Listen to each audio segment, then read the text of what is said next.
계획입니다. 검찰이 양육비를 제대로 지급하지 않는 부모를 원칙적으로 재판에 넘기기로 했습니다. 대검찰청은 오늘 양육비 채무 미이행으로 인한 양육비 이행법 위반 사건을 원칙적으로 정식 재판에 회부하는 사건 처리 기준을 전국 검찰청에 시행했다고 밝혔습니다. 오늘은 전국이 대체로 흐린 가운데 곳곳에 비가 내리다가 오후에 점차 그치겠습니다. 다만 중부지방과 전북 동부, 경북 북부는 내일 새벽까지 비가 이어지겠습니다.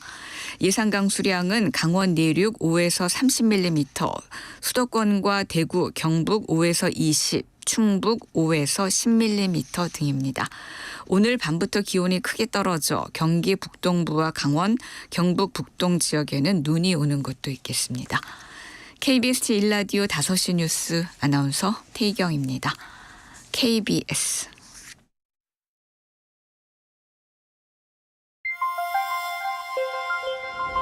대한민국 중심 채널 KBS 1라디오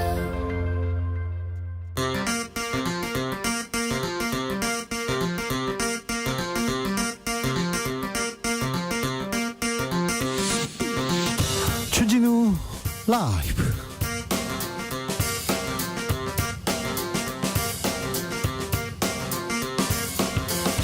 (2023년 11월 6일) 월요일입니다. 안녕하십니까, 주진우입니다.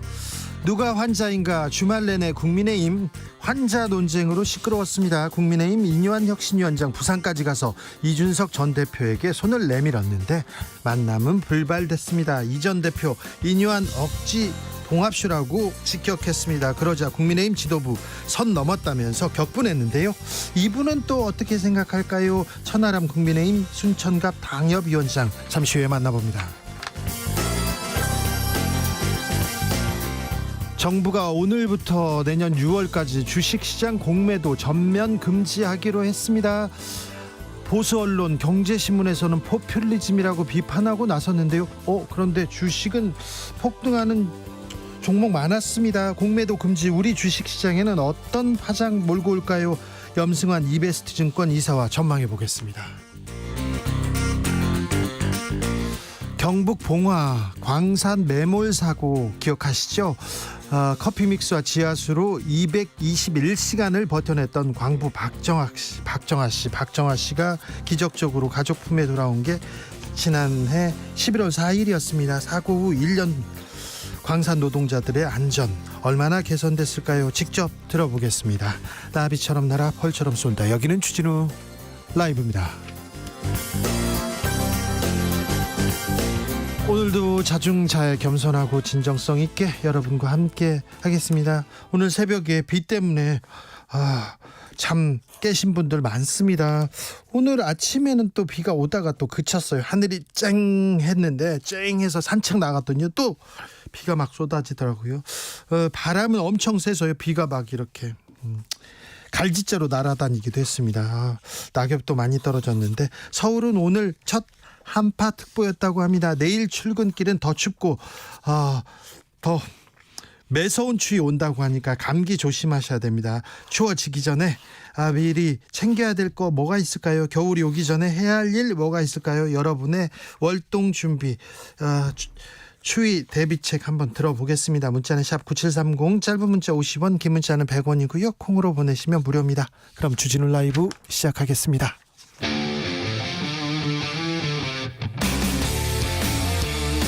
탐사보도 외길 인생 20년. 주 기자가 제일 싫어하는 것은?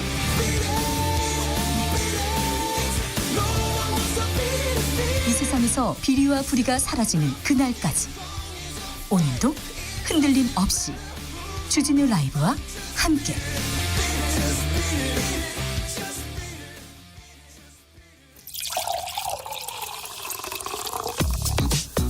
진짜 중요한 뉴스만 쭉 뽑아냈습니다. 주스 정상근 기자, 어서 오세요. 안녕하십니까.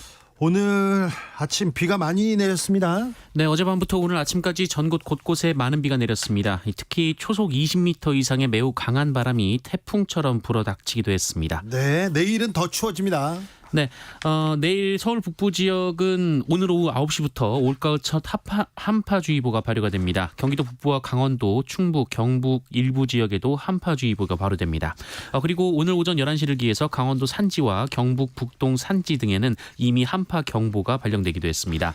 전국적으로 내일 아침 최저 기온은 1에서 12도에 그칠 것으로 예상되는데요. 오늘 아침과 비교해보면 하루 사이의 기온이 10도에서 15도나 떨어지게 됩니다. 뚝 떨어집니다. 감기 조심하셔야 됩니다. 내일은 춥습니다. 그러니까 두꺼운 코트, 점퍼 준비하셔야 됩니다. 정부가 공매도 전면 금지했어요.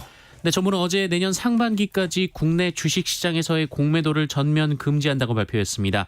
없는 주식을 빌려 파는 공매도 행위가 시장 불안을 더 키우고 있다라는 건데요. 네. 정부는 그러면서 불공정 거래에 따른 투자자들의 피해가 반복되지 않도록 제도 자체를 개선하겠다라고 밝혔습니다. 공매도 전면 금지에 코스닥 지수는 급등했습니다. 이 소식은 잠시 후 2부에서 염블리 염승환 이사하고 자세히 살펴봅니다. 공매도 금지되면 주식시장은 어떻게 될까요? 내 주가는 어떻게 될 건지 2부 주목하시면 됩니다. 김포를 서울로 국민의힘 소속 자치단체당이 반대 목소리가 나오기 시작했어요. 네, 오늘 국민의힘 소속 유정복 인천시장이 국민의힘 지도부가 추진하는 김포시의 서울 편입을 반대하고 나섰습니다. 유정복 시장은 실현 불가능한 허상이자 국민 혼란만 일으키는 정치쇼라고 주장했고요. 선거를 5개월 앞둔 아니면 말고식의 이슈와는 국민 혼란만 초래하는 무책임한 일이라고 비판했습니다. 유정복 시장은 국민의힘 중진인데요. 네, 중진인데 김포시장도 했었고 김포에서 3선 국회의원도 지냈습니다.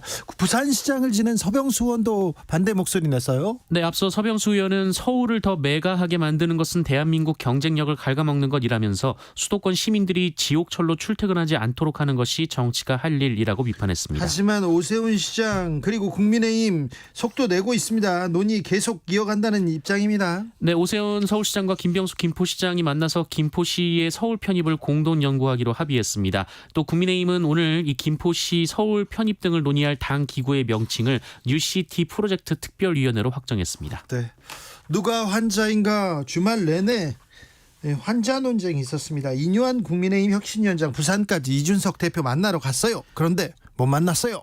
네, 이뇨한 혁신위원장은 어제 이준석 전 대표를 만나겠다며 부산에서 열린 이준석 전 대표의 토크 콘서트 현장을 예고 없이 방문했습니다.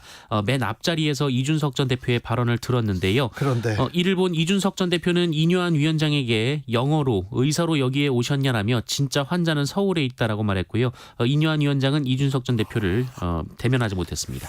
4대째 한국에 살고 있는 한국인인데 영어로 이렇게 어른한테 이거 모욕적인 거 아니냐 이런 얘기도 나오는데 이 얘기에 대해서는 잠시 후에 천하람 위원장하고 얘기를 좀 나눠보겠습니다.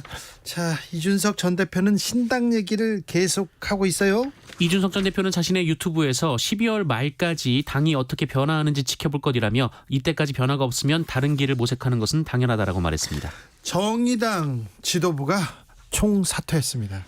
네, 이정미 정의당 대표는 오늘 정의당 7기 대표단이 물러난다라면서 더 단단해지고 더 넓어질 정의당을 위한 결단이라고 말했습니다. 앞으로 정의당은 민주노총 등 노동세력, 녹색당, 진보당, 노동당 등과 함께 연합정당을 추진한다는 계획인데요. 일단 배진교 원내대표 위주로 비상대책위원회를 구성할 예정입니다. 정의당은 어디로 가고 있는 걸까요? 정의당의 앞날에 대해서도 생각해보는 시간 갖겠습니다. 군 인사가 나왔습니다. 해병대 사령관 어떻게 될까 큰 사고가 있었지 않습니까? 그런데 김계환 해병대 사령관 유임됐습니다. 네, 해병대 수사단과 관련한 외압 의혹의 중심에 선 김계환 해병대 사령관이 해병대 사령관 자리에 유임됐습니다. 김계환 사령관은 당시 수사단원 중 한 명에게 전화를 걸어서 어차피 우리는 진실되게 했기 때문에 잘못한 건 없다라거나 하다가 안 되면 항명으로 갈 것이라는 취지로 말한 바 있습니다. 그러나 신원식 국방부 장관은 앞서 기자간담회에서 김계환 사령관을 교체할 만한 어떠한 흠결도 발견되지 않았다라며 의혹은 다 일방적인 주장이라고 말한 바 있습니다. 수사단장에게 무리한 지시를 내렸다 이런 의혹을 받고 있던 전 국방비서관은 어떻게 됐습니까? 네, 임기훈 육군 소장인데요. 이번 인사를 통해서 중장으로 진급했습니다. 진급했어요? 네. 그 해병대 이 문제가 있었잖아요 이번에. 근데 관련 당사자들 관련해서 가장 높은 사람들은 다 승진했네요. 네, 진급했습니다. 네. 진짜입니까? 네. 네, 알겠습니다.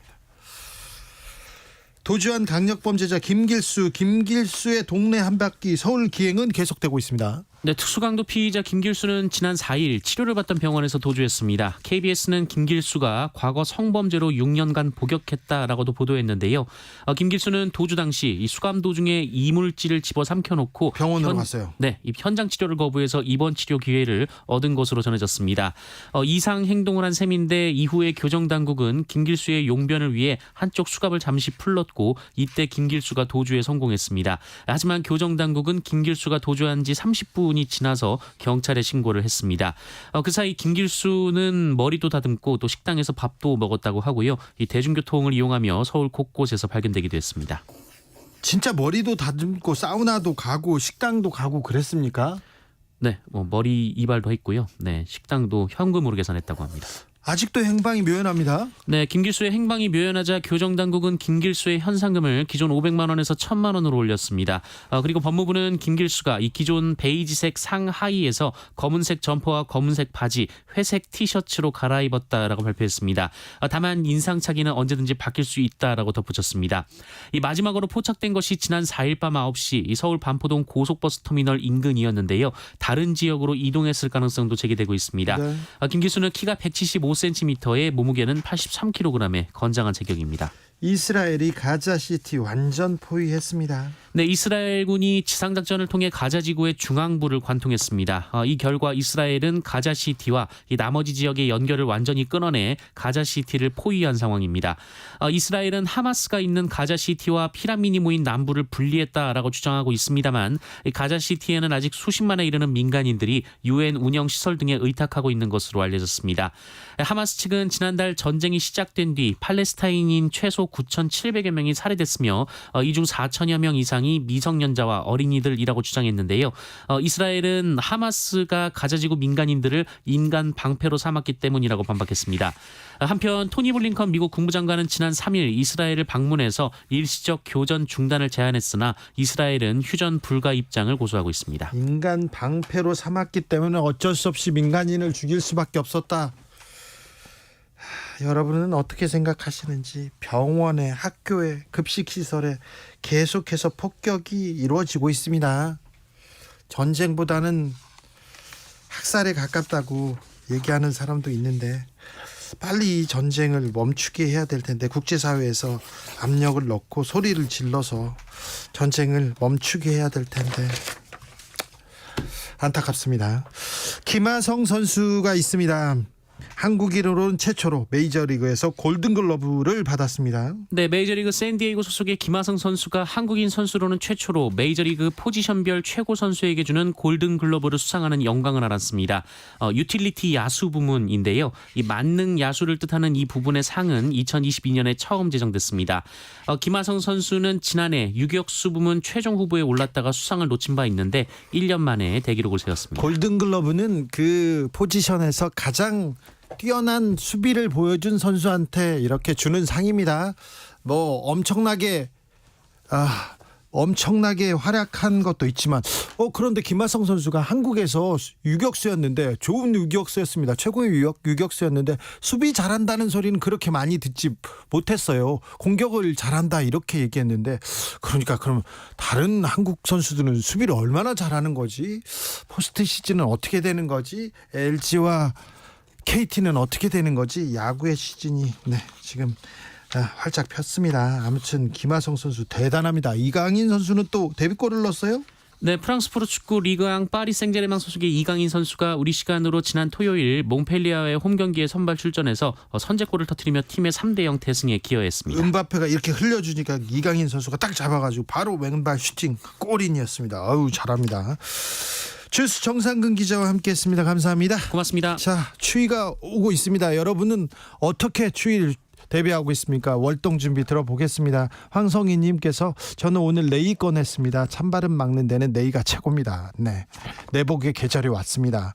한규봉님 1톤 화물차 운전하는데요. 찬바람이 불면 윈터 타이어로 교체해야 됩니다. 아 그렇군요.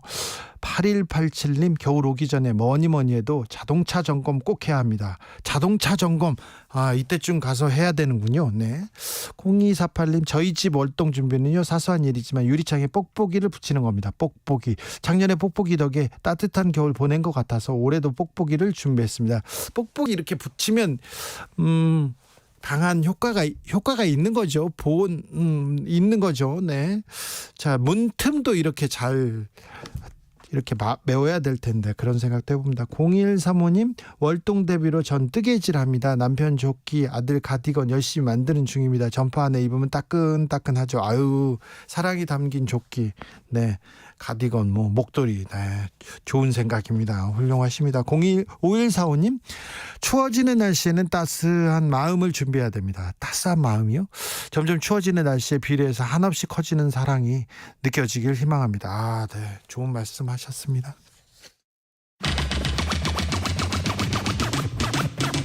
주진우 라이브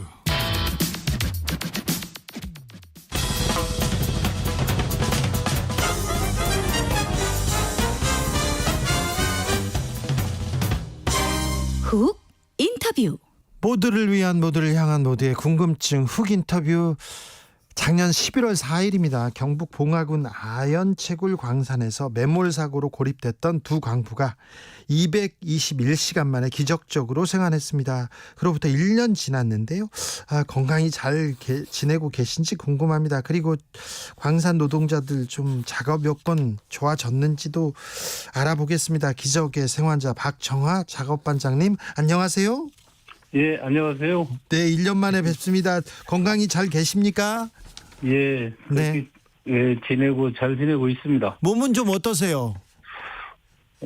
다른 건 문제가 안 되는데, 네. 그 당시 고립돼 있으면서 이제 겪었던 그런 이제 힘든 고통들이, 트라우마가 있군요. 예, 트라우마로 나타나가지고 지금 상당히 이 어둠을 보내는 게 상당히 그냥 괴롭습니다. 아, 그래요? 네. 트라우마 치료를 받고 계십니까? 이런 거는 정부나 아니면 회사에서 지원해 줍니까? 예, 지금 노동부로부터 산재 인정을 받아가지고, 네.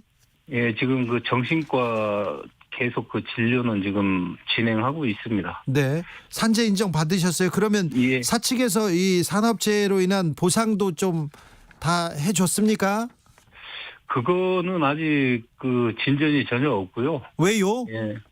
1년이 지났는데도 회사 쪽하고 저하고 어쨌든 의견 접근이 그렇게 쉽진 않네요. 그래요? 네. 또 산재 인정 받았는데 왜 이걸 보상을 안 해주는지 좀 이해가 안 됩니다. 이제 제 입장에서는 그 일로 인해서 이제 다시 갱 속으로 들어갈 수 있는 네. 그런 이제 어떤 이제 신체적 조건을 벗어나 버렸잖아요. 이제 이런 트라우마 때문에 네. 예, 다시 이제 굴 속에 들어갈 수 없는 이제 그런 상황으로 예, 산재 인정까지 받고 지금 정신과 진료를 지금 계속 받고 있는데 네. 이게 앞으로 제가 가지고 있는 기술을 통해서 더 이제 근로 제공을 하고 싶어도 이제 못하는 예, 그런 상황인데도 회사 쪽에서는 이제 너무 적은 금액으로 이제 합의를 보려고 이제 하기 때문에 네. 네, 아직까지 그런 거에 대한 의견 접근이 잘 안 되고 있습니다. 네. 그러면 지금 광부 일을 아직까지는 하고 계십니까? 못하죠. 예, 제가 갱도에는 못 들어갑니까? 예, 들어가게 되면은 가슴이 두근거리고. 네. 예, 해서 많은 이 방송사에서 이제 저희 살고 있는 인근에 이제 갱도들이 좀 있어가지고. 예. 예, 그쪽에서 이제 촬영을 하는데 여러 번에 걸쳐서 시도를 해봤는데 예, 갱도는 들어갈 수가 없는 그런 상황이 되더라고요. 알겠습니다. 네, 네. 그렇군요. 그러면 회사에서 다른 직종이나 다른 일을 주시지 않았나요? 제안은 그렇게 들어왔는데 네. 이제 어떤 이제 건강 회복이 되면은 이제 그 회사에 다시 와서 이제 안전에 관한 관리 담당을 좀 해줬으면 좋겠다라는 제안이 왔어요. 예. 그런데 이제 그 광산의 특성상 어쨌든 이제 광산은 갱 속으로 무조건 들어가야 되잖아요. 네네. 그런 걸 확인하기 위해서는. 그래서 제 입장이 지금 그 갱 속으로 들어갈 수 있는 신체적 그 조건이 지금 안 되기 때문에 네. 예, 그거는 조금 그렇죠. 먼 나라 얘기가 그건 대안이 아니죠. 예. 예. 좀 걱정이네요. 작년 인터뷰 때도 광산 안전 대책 마련에 힘쓰겠다 이런 얘기도 하셨는데 네. 지금 반장님이 다녀오시고요. 그 일 이후에 예. 이게 좀 광산은 안전해졌습니까? 갱도 안은 또 좀 안전해졌습니까? 그래서 이제 여러 방송사를 통해서 제가 이제 몸이 힘들지만은 이제 인터뷰 요청에 이제 거절을 안 하고 이제 했던 이유는 네. 예, 제가 병원에서 퇴원은 하면서도 이제 밝혔다시 이제 그 어떤 지금 남아있는 동료 광부들의 작업장 환경 개선이나 예. 그 안전을 위한 일을 이제 하겠노라라고 제가 이제 공언을 했기 때문에. 예, 그렇게 말씀하셨죠. 예, 어쨌든 정부 쪽에 이제 그 광부들의 그 안전 대책을 좀 세워달라라는 호소를 꾸준히 해왔고요. 네. 그래, 다행히도 올해 그 2월 2일 날 그 산자부 쪽에서 이제 전국 광산 안전 종합 안전 대책안을 그 만들어 가지고 네. 예, 제가 요청한 이제 그 생존 박스 설치나 네. 이제 무선 통신 시설을 우선 이제 갖추는 예. 예, 이제 예산을 반영을 해서 지금 그 시행을 하고 있고 또 그런 그 시설들을 지금 마무리한 광산도 있고 지금 그렇습니다. 그 생존 박스에는 뭐가 들어 있습니까? 이제 제가 이제 그 221시간 동안 이제 갇혀 있을 때 필요로 했던 게 이제 바로 이제 그럼 이제 어쨌든 이제 제일 문제는 이제 식수고요. 네. 네, 식수고 또 제가 어쨌든 그 안에 이제 커피 믹스를 가지고 가가지고 이제 그걸 끓여 마셔서 어쨌든 그 나름대로 이제 좀 이렇게 버틸 수 있었던 이제 그런 이제 커피 믹스, 일반 이제 구급약, 이제 또 그 비상용 랜턴 네네. 이런 여러 가지 이제 종류들이 있는데 이제 그런 것들을 이 갱 속 안에서 일하고 있는 막장 부근에 이렇게 설치를 해놓으면은 네. 예, 막장에서 일하는 광부들은 언제 어디서 동락이 일어나 가지고 저처럼 고립될 수 있는 이제 그런 상황들이 다 이제 있는 거기 때문에 네. 예, 그렇게 됐을 때 그 생존 박스를 이용을 해서 저희들처럼 그렇게 힘들지 않게 비치되어 있는 걸 이용을 해서 어쨌든 그 구조를 기다릴 수 있는 그런 이제 물품들이 네, 참 네. 중요하다 이렇게 생각을 했고요. 이제 두 번째로 이제 거의 이제 유선으로 해가지고 이제 인터폰식 통신 연락을 하고 이제 했었는데 요즘 뭐 우리나라 IT 산업이 많이 발달해가지고 이제 무선으로도 충분히 할 수 있는 그 기술들이 광산 좋지만요. 갱도에서도 예. 무선으로 저 전화를 할 수 있습니까? 이제 무선 통신을 할 수가 있는 그런 게 있죠. 아, 그래요? 그래서 지금 인근의 광산에 이제 그런 것들이 지금 다 시설이 완비가 돼가지고 네. 그게 지금 시행이 되고 있고 네. 계속 지금 점차적으로 그렇게 이제 확대해 나갈 그런 방침인 걸로 네. 산자부에서 지금 제가 확인을 했습니다. 알겠습니다. 사고가 났던 광산 갱도는 어떻게 됐습니까? 제가 사고 났던 그 갱도는 완전히 폐쇄가 됐고요. 예. 예, 폐쇄가 됐고 이제 저를 구조하러 이제 왔던 나머지 다른 갱도에서 지금 올 9월 4일부터 지금 조업은 재개가 됐습니다. 아, 그래요? 예. 안전 신경 썼어야 될 텐데 참. 예. 네. 자, 그런데요. 반장님 그거 물어보고 싶어요. 예. 병원에 이제 221시간 동안 예. 이렇게 갇혀 있다가 나오셨잖아요. 네. 나오셔가지고는 저한테는 부모님한테 이렇게 묘에 가서 소주 한잔 하고 싶다고 했는데 그 이후에 어떤 일 하셨어요? 그 이후에 이제 어머니 아버지 산소를 다녀왔고요. 네. 다녀온 이후에 어쨌든 많은 언론사들이 이제 저를 조명하기 위해서 참 많은 방송도 출연을 했고 인터뷰를 그렇게 응했었는데 예, 이제 주로 그런 일을 했고요. 그거 말고요. 저 갱도 안에 계실 때 나와서 나 뭘 꼭 해야지 이런 거. 그 얘기도 하셨어요. 아내분한테 앞으로 잘하겠다고 저한테 예. 결심했는데. 네, 잘하고 예, 계십니까? 아니 그럼요. 진짜요? 제가 그 안에서 이제 구조되던 날, 네. 예, 11월 4일 날 이제 11시 3분에 구조됐는데 구조되던 날 헤드랜턴이 꺼지면서 이제 어떤 이제 가족들의 이제 어떤 그 생각을 참 깊게 하면서 네. 어떤 가족에 대한 그 소중함의 그 가치를 너무 크게 이제 느끼고 나왔기 때문에 네. 예, 그 이후로는 저희 그 가족들하고 그 많은 시간을 잘 보내고 아이고 있습니다. 잘하셨네요. 싸움도 한 번도 안 하셨어요? 부부싸움 안 하셨어요? 아니 싸움하는 시간이 어디 있겠어요. 아, 그래요? 예. 자, 갱도에 있다가 나오니까 뭐가 달라졌습니까? 그 이후에. 어쨌든 죽음의 문턱에서 살아나왔잖아요. 그러니까요. 이게 모든 게 새롭게 보이고 예. 모든 게 어쨌든 소중하게 느껴져요. 네. 예, 그러기 때문에 제가 이제 뭐 방송 인터뷰에도 이제 제2의 인생을 사는 기분으로 살겠다라고 그렇게 말씀을 드렸는데, 예, 그렇게 이제 용기를 내서 살기에는 이 어둠만 내리면은 다가오는 이제 그런 이제 그 두려움, 공포 이런 것들이 네. 이제 머릿속을 떠나지 않고 이제 괴롭히고 있기 때문에, 네. 예, 나름대로 이제 의사 선생님 일정에 따라서 이제 열심히 하여튼 그 치료는 받고 있습니다만은 네. 이게 조금이나 좀 나아지고 하는 게 지금 1년이 지난 시점에서도 조금 계속해서 이렇게 두드러지게 나타나고 하니까 네. 그런 게 제일 지금 고통스럽고 그렇습니다.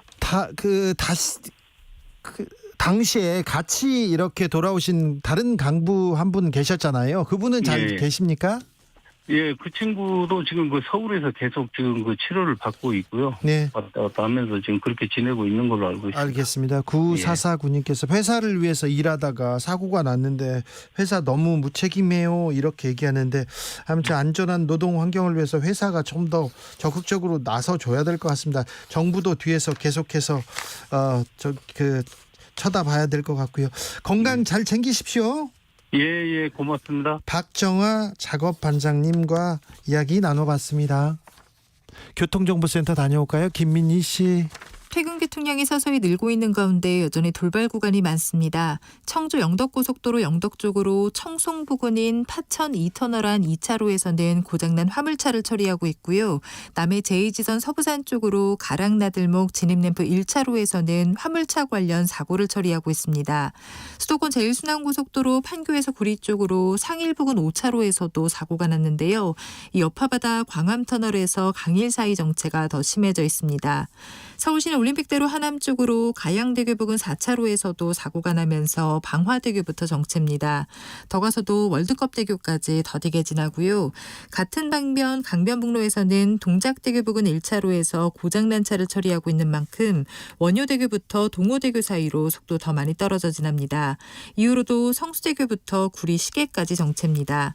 반대 일산 쪽으로 성수대교 부근 1차로에서도 사고가 났습니다. KBS 교통정보센터였습니다.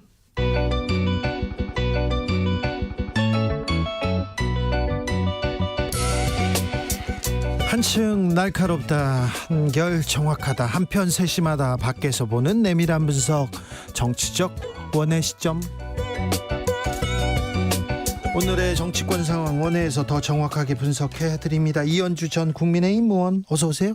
네, 안녕하세요. 부드러운 카리스마 이현주입니다. 그리고 노영희 변호사입니다. 네, 안녕하세요. 노영입니다. 네. 이현주 의원님께서는 토크 콘서트 하세요? 이준석 전 대표랑 하셨어요? 네, 지난 주말에 네. 부산에서 했고요. 부산에서 하는데 거기에 네. 이뉴한 혁신위원장이 와가지고 맨 앞에서 들으셨다면서. 아, 네. 사실은 저희가 초대는 안 했어요. 네. 사실 이제 좀 젊은 사람들의 어떤 그 정서로 보면 초대 네. 안 하시면 오면 안 되거든요. 초대 안 했을 때는. 왜냐하면 그건 자기 행사가 아니기 때문에. 그래서 우리가 이제 우리 하고 싶은 우리 지지층이나 관심 갖는 분들 오셨는데 할 얘기 많이 있었잖아요. 그래서 그분한테 마이크는 드릴 수가 없고 그 대신에 그래도 명색이 어쨌든 혁신위원장이까지 오셨으니까 자리는 안내해드리겠다. 그리고 이제 그리고 그랬죠. 이준석 전 대표는 안 만났어요. 이뇨한 혁신위원장. 그냥 이제 자리 맨 앞에 앉으셔서 영어 연설했다. 그러니까 왜 오셨냐고 하니까 우리 얘기를 들으러 오셨대요. 네. 그래서 우리가 이렇게 토크하면서 당에 대해서 정말 가감 없이 쓴소리하고 막 할 거니까 그럼 잘 듣고 들어주셨으면 좋겠다. 네. 이랬죠. 그 이제 이 대표가 이제 그 영어로 시작할 때 네. 했던 얘기. 예. 사실 인사말 비슷한 얘기였는데 그런데 이제 그 얘기가 이제 화제가 되면서 그렇죠. 네. 미스터 그래서 링턴. 제가 봤을 때 조금 아쉬웠던 건 뭐냐면 우리가 이 그러니까 현재 정치나 어떤 국정 상황에 대한 진단을 하고 거기에 대한 대안으로서 우리 국민들이나 지지자들한테 하고 싶은 얘기들 굉장히 많이 준비했거든요. 근데 그 얘기가 하나도 안 나오고 전부 이뇨한 위원장 영어 오시는 연설. 바람에 네, 아니 영어 그리고 얘기. 이뇨한 위원장이 오시는 바람에 구도가 그렇게 돼버린 거죠. 네. 네, 어쩔 수 없이 뭐 할 수 없죠. 그래도 또 많이 화제가 됐으니까 뭐 그렇게 위안을 삼습니다.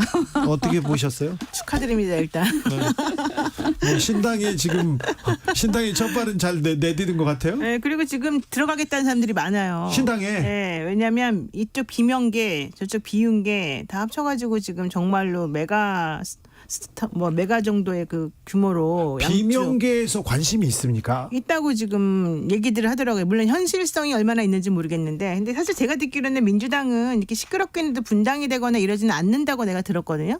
네. 그랬는데 이제 이준석 전 대표를 중심으로 해서 이제 이현주 의원이나 이런 분들이 내놓는 가치가 만약에 현재 맞으면. 불효하고 맞다면 현재 이 네, 맞다면. 사람들의 바람하고 맞다면 제가 보기에는 그분들이 굳이 또 이제 공천 결론이 어떻게 날지 모르니까 또 안 갈 이유도 없다. 그래서 어쨌든 첫발 잘 디디셨고 이제 중요한 건 어떤 어젠다를 가지고 우리들을 포섭해 나갈 것이냐 이거잖아요. 네, 그러니까요. 그거를 준비를 많이 했는데 그 기사가 그게 하나도 안 나왔더라고. 맨날 인유한 편지 정말. 영어 얘기 나오고 심지어는 부산 경제발전의 비전에 대한 것도 준비했는데 네. 그것도 하긴 했어요. 우리 다 했어요. 다 했는데 그게 기사 꼭지로 안 나온 거죠. 뭐 그건 뭐 우리 지금 현실이니까. 네.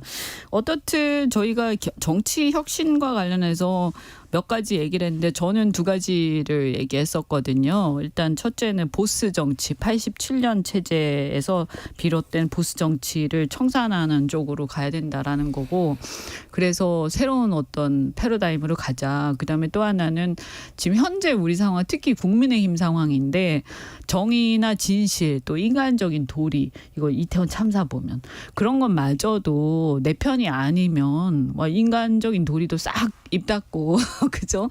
또 막 바이든 날리면 진실도 막 달라지고 이거 도저히 못 참겠다. 그래서 우리 상식에 기반한 정치를 해야 된다. 이런 건데 뭐 이제 이 대표도 비슷한 얘기 하셨고요. 특히 이태원 참사에서 그 유가족들을 전혀 만나지 않고 있는 대통령에 대해서 왜 이뇨한 위원장이 여기까지 오셨는데 이런 정도의 성이면 대통령한테 오시라고 얘기를 했으면, 가시라고 얘기를 했다면 저희는 만약에 그 자리에 대통령 가셨으면 사실 박수 쳤을 거거든요. 네. 이뇨한 혁신위에서 내놓는 안들 어떻게 보고 계십니까, 노영희 변호사님? 뭐 20% 정도는 잘라내겠다 이런 거는 뭐 저는 민주당 김은경 혁신위에서도 사실 했던 얘기거든요. 그래서 그런 거는 뭐 당연히 괜찮은 건데 조금 그 월권하는 경우가 조금 있는 것 같더라고요. 월권이요? 네, 그러니까 예를 들면 국회의원 수를 줄여라. 네. 그거를 본인이 할 수 있는 거예요? 국회에서 결정. 그거 본인이 할 수 있는 게 아니잖아요. 그리고 이제 물론 불체포 특권 같은 경우도 사실은 국민의힘 의원들에게 불체포 특권을 사용하지 않겠다고 그냥 선언해라. 그리고 다음부터는 법도 만들어서 없애줘라. 뭐 이런 주장인데 그거 헌법에 나와 있는 거 아니에요? 그러니까 현실적으로 제가 봤을 때 괜찮은 것도 있지만 좀 약간 오버하는 것도 사실은 있다. 이렇게 생각이 국민의 들었어요. 눈높이에서 여러 혁신안을 던지고 당에서 좀 채택했으면 좋겠다. 대통령을 사랑하면 또 윤핵관들 희생하고 좀 희생하고 그 험지로 가든지 아니면 불출마도 답이다 이렇게 계속 저는 얘기하는. 그 말을 꼭 말하고 싶은데요. 왜 대통령을 사랑하면이란 말이 앞에 붙어야 되죠? 이게 지금 왜 국회의원 대통령 사랑해야 돼? 그러니까 국회의원 선거잖아요. 말하자면 국회의원 선거를 위해서 지금 당을 혁신하고 막 하는 거잖아. 무슨 노예들이야? 근데 왜 대통령을 사랑한다면 네가 걸로 나가라. 아니 그리고 이런 지금 게 너 대통령 사랑 안 하잖아요. 너 안 하잖아. 얘기하는 거잖아요 지금. 아니, 저는 이해가 안 사랑하는 가요. 사람이 얼마나 되겠어요? 이게 사적인 관계가 아니잖아요. 아니 사적인 관계가 아니잖아. 그분이 아주 훌륭해도 사랑하는 건 아니지. 굉장히 냉정하게 보고 있는 거지. 그래서 국민들 위해서 또 우리가 정치하는 데 있어서 그분이 우리 생각과 어떤 그 지향점하고 다르다. 그럼 정치는 같이 못하는 거 아닙니까? 그러니까 저는 이런 생각이 들어요. 솔직히 영남 쪽에 있는 분들 보고 나가라 그러잖아요. 네. 그럼 누구를 거기에 드리고 싶어서 그렇게 나가라고 하느냐. 그 자리에? 그 자리에. 근데 또 하나, 그건 꼭 반드시 답이 드러나와야 되는 거고, 또 하나는 솔직히 다선이 됐다고, 그러니까 중진 의원이라고 혹은 다선이라고 해서 꼭 나가야 되는 거 아니에요. 그분이 만약에 국회의원으로서 그 잘하면. 지역구에서 정말 일을 잘했다 그러면 그렇지, 그 공을 인정해 주는 게 저는 맞다고 보고, 새로운 사람이라고 해서 무조건 거기에 꼭 들어가야 되고 경선에서 꼭 그 사람을 넣어줘야 되고, 이건 난 아니라고 봐요. 좀 능력 있는 국회의원들이 좀 많았으면 좋겠어요. 그렇죠. 똑똑하고 능력 있는. 맞아요. 근데 지금 초재선들 보면 사실 능력 없어 보이는 사람들 좀 있거든요. 죄송하지만. 근데 차라리 그런 그냥 줄만 사람들보다는. 서고. 자, 중진도 뭐 능력 보여준 사람이 그러니까. 능력을 한 번도 아니, 보여주지 않고 중진에 몇 바로 살을 하신 분도 그거예요. 있어요. 우리 문화는요 능력을 보여주면요. 네. 잘려요. 미리 제거돼요. 네. 왜냐하면 위협적이 되거나 아니면 반대파로 찍히거나 아니면 저 사람 나중에 잠재적 경쟁자로 인식이 아예 되거나. 싹을 밟아버리는. 그렇죠. 지금 그게 만연하잖아요. 그렇죠. 능력이 중요합니까? 진실이 중요합니까? 진영이 중요하고 누구 파가 그러니까 중요하지? 지금 어떻게 되냐면 그게 바로 아까 제가 말씀드린 이 보스 정치의 네. 어떤 폐해거든요. 네. 줄을 세우는 그러니까 공천 때만 되면 물갈이 한다고 하면서 말은 좋아. 그런데 말만 좋지. 나중에 결과를 딱 보면 정작 좀 비중 있는 사람들만 다 잘리거나 이게 돌려막기 되고 갑자기 처음 보는 사람들이 나왔는데 그 사람이 그렇다고 지역에서 막 열심히 한 사람도 아니고 물론 그런 사람도 있겠지만 대개는 보면 누구하고 연결돼 있거나 그렇죠. 그래서 그런 식으로 그럼 뭐 어떻게 되냐? 그럼 그분들이 당선이 된 다음에요. 뭘 하냐? 과연 국민을 위해서 올바른 얘기를 하겠냐는 거예요. 안 나와요. 그래서 네. 이거 청산하는 게 정말 중요해요. 그렇습니다. 네, 당선되고 나서 한 번도 정책이나 한 번도 비전이나 한 번도 뭐에 대해서 그게 중요하지 않거든요. 정치에 대해서 얘기하지 않는 사람도 아니 있어요. 그리고 저는 인요한 혁신위원장에게 좀 실망스러운 게 왜 대통령에 대해서는 아무런 주문을 안 하나요? 사실은 뭐 이준석 전 대표도 말했지만 대통령이 여러 가지 너무 권력을 많이 휘두른다는 얘기들도 있고 네. 제가 보기에도 조금 더 포용력 있게 경제 같은 것 좀 신경 써주고 이랬으면 좋겠다는 생각이 있거든요. 그러면 그런 것들에 대해서 혁신위원장이니까 얼마든지 객관적인 자리에서 말할 수 있는 거잖아요. 근데 네. 그러면 한마디도 안 하더라고요. 그래서 그날 오셨을 때 물론 이제 그 영어만 나오긴 했지만 영어만. 계속해서 저희가 얘기했던 게 뭐였냐면 국민의힘의 혁신 과제가 과연 지금 뭐냐, 그 본질이 뭐냐, 그렇죠. 왜 혁신해야 되는 상황으로 왔느냐, 그것은 왜 또 계기가 됐냐, 강서구청장 보궐선거 참패를 보고 놀래가지고 지금 하는 거 아니에요? 예? 근데 그 참패 왜 했냐? 결국에는 대통령이 본질적인 문제다라고 다 알고 있는데 서로 말 안 하고 그냥 넘어가는 거잖아요. 그런데 뭐냐? 정작 혁신위에서 나오는 혁신안들은 그동안 정말 10년도 넘게 계속 울고 먹었던 국회의원 수, 불체포특보 이런 것도 중요하긴 하지만 그것은 사실 박근혜 대통령 때도 제가 봤어요. 그거를. 네. 너무나 계속 나오는데 그런데 또 한 번도 된 적이 없어. 그러니까 네. 이제 그런 거짓말은 그만하고 쇼는 그만하고 당장 지금 우리 당에 국민의힘에 필요한 혁신을 해야 되는데 그러면 뭐 대통령이 바뀌던가 아니면 당이 정 안 되면 총선을 앞두고 이 총선에서 어떻게 해야 당이 그래도 어느 정도는 진행이 돼야 되겠다. 이 살아남아야겠다 싶으면 그것은 당연히 그럼 대통령이 안 바뀌시면 대통령하고 선을 그을 수밖에 없는 거죠. 네. 논리적으로. 그런데 어떤 일이 있었냐. 그중에 가장 대표적인 게 그러면 윤핵관에 대해서 어떻게 하느냐. 이런 것들이 딱 보여주는 거 아니겠어요. 그렇죠? 네네. 그런데 당장 가장 충격적인 게 이철규.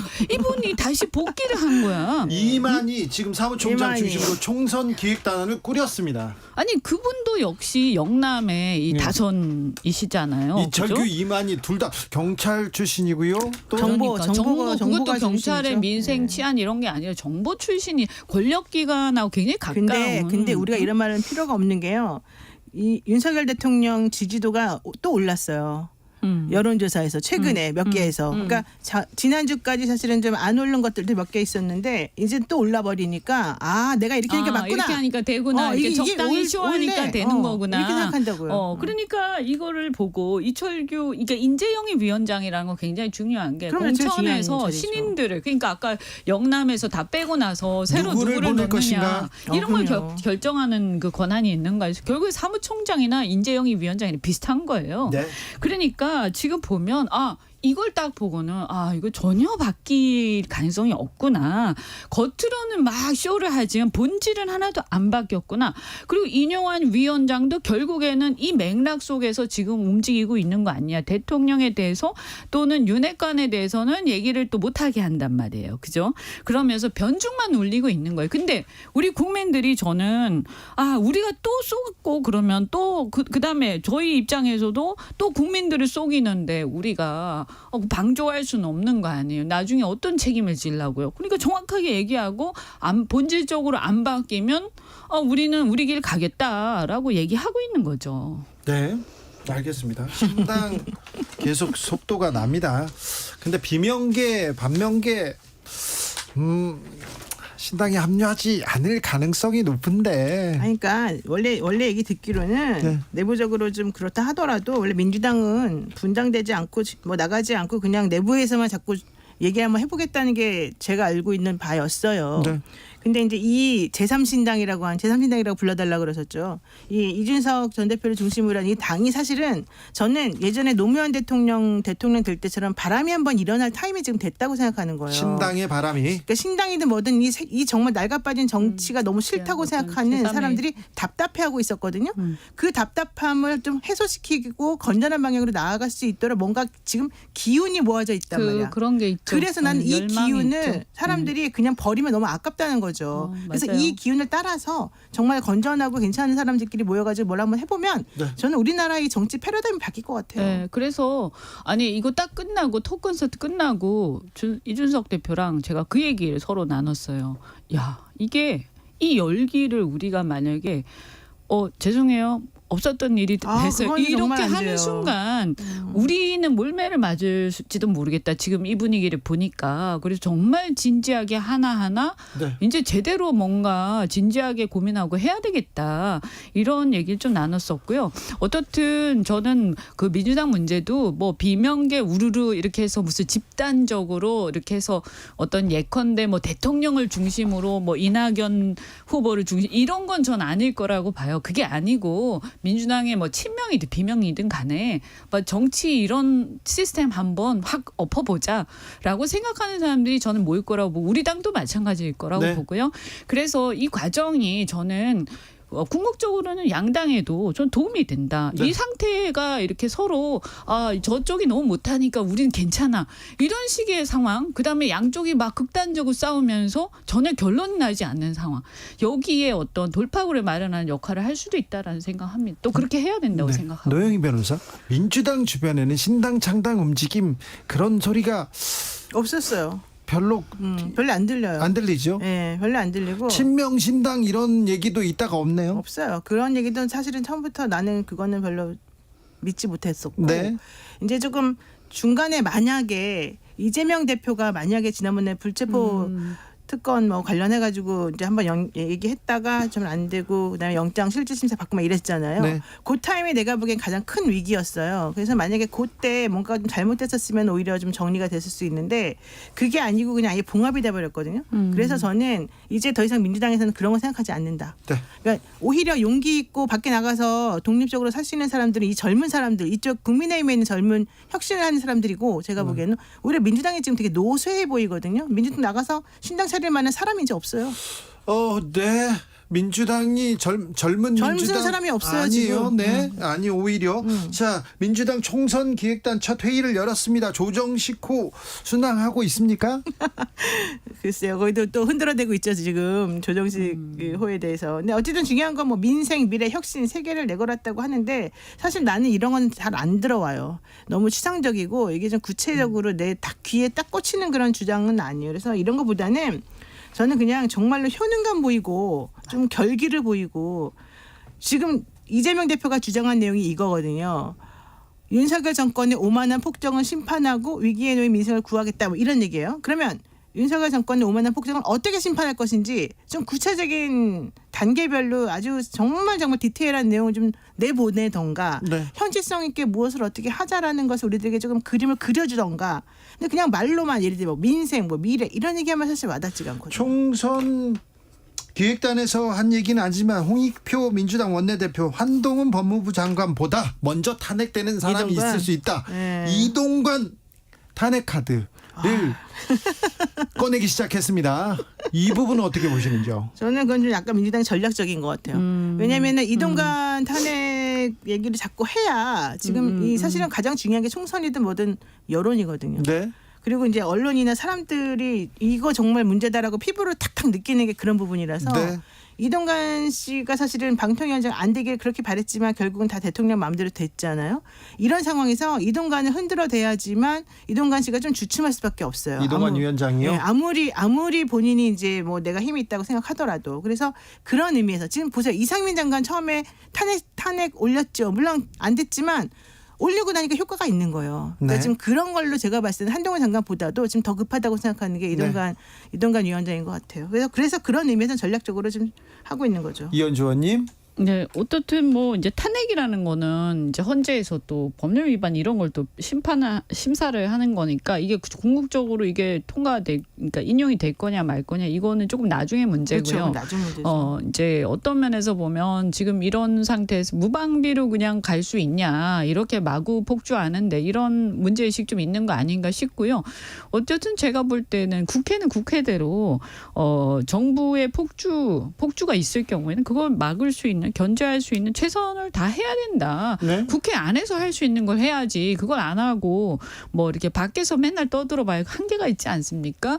그리고 이제 제가 볼 때는 이제 대통령께서도 이제 사실은 대통령이 혁신의 어떤 본질이라고 다 얘기하잖아요. 뭐냐 이런 작아 보이지만 굉장히 큰 것들이에요. 그래서 앞으로는 제발 이렇게 법률안이 그래도 어쨌든 야당이 다수당이라는 건 국민의 의사에 의해서 된 거 아니에요? 그러면 입법을 한다 이러면 정말 이건 아니다 이럴 때는 거부권 행사를 하겠지만 모든 걸 거부권 행사하면 이게 나라가 이게 어떻게 됩니까? 그러니까 이렇게 이제는 전 더 이상 이렇게 해서는 안 된다.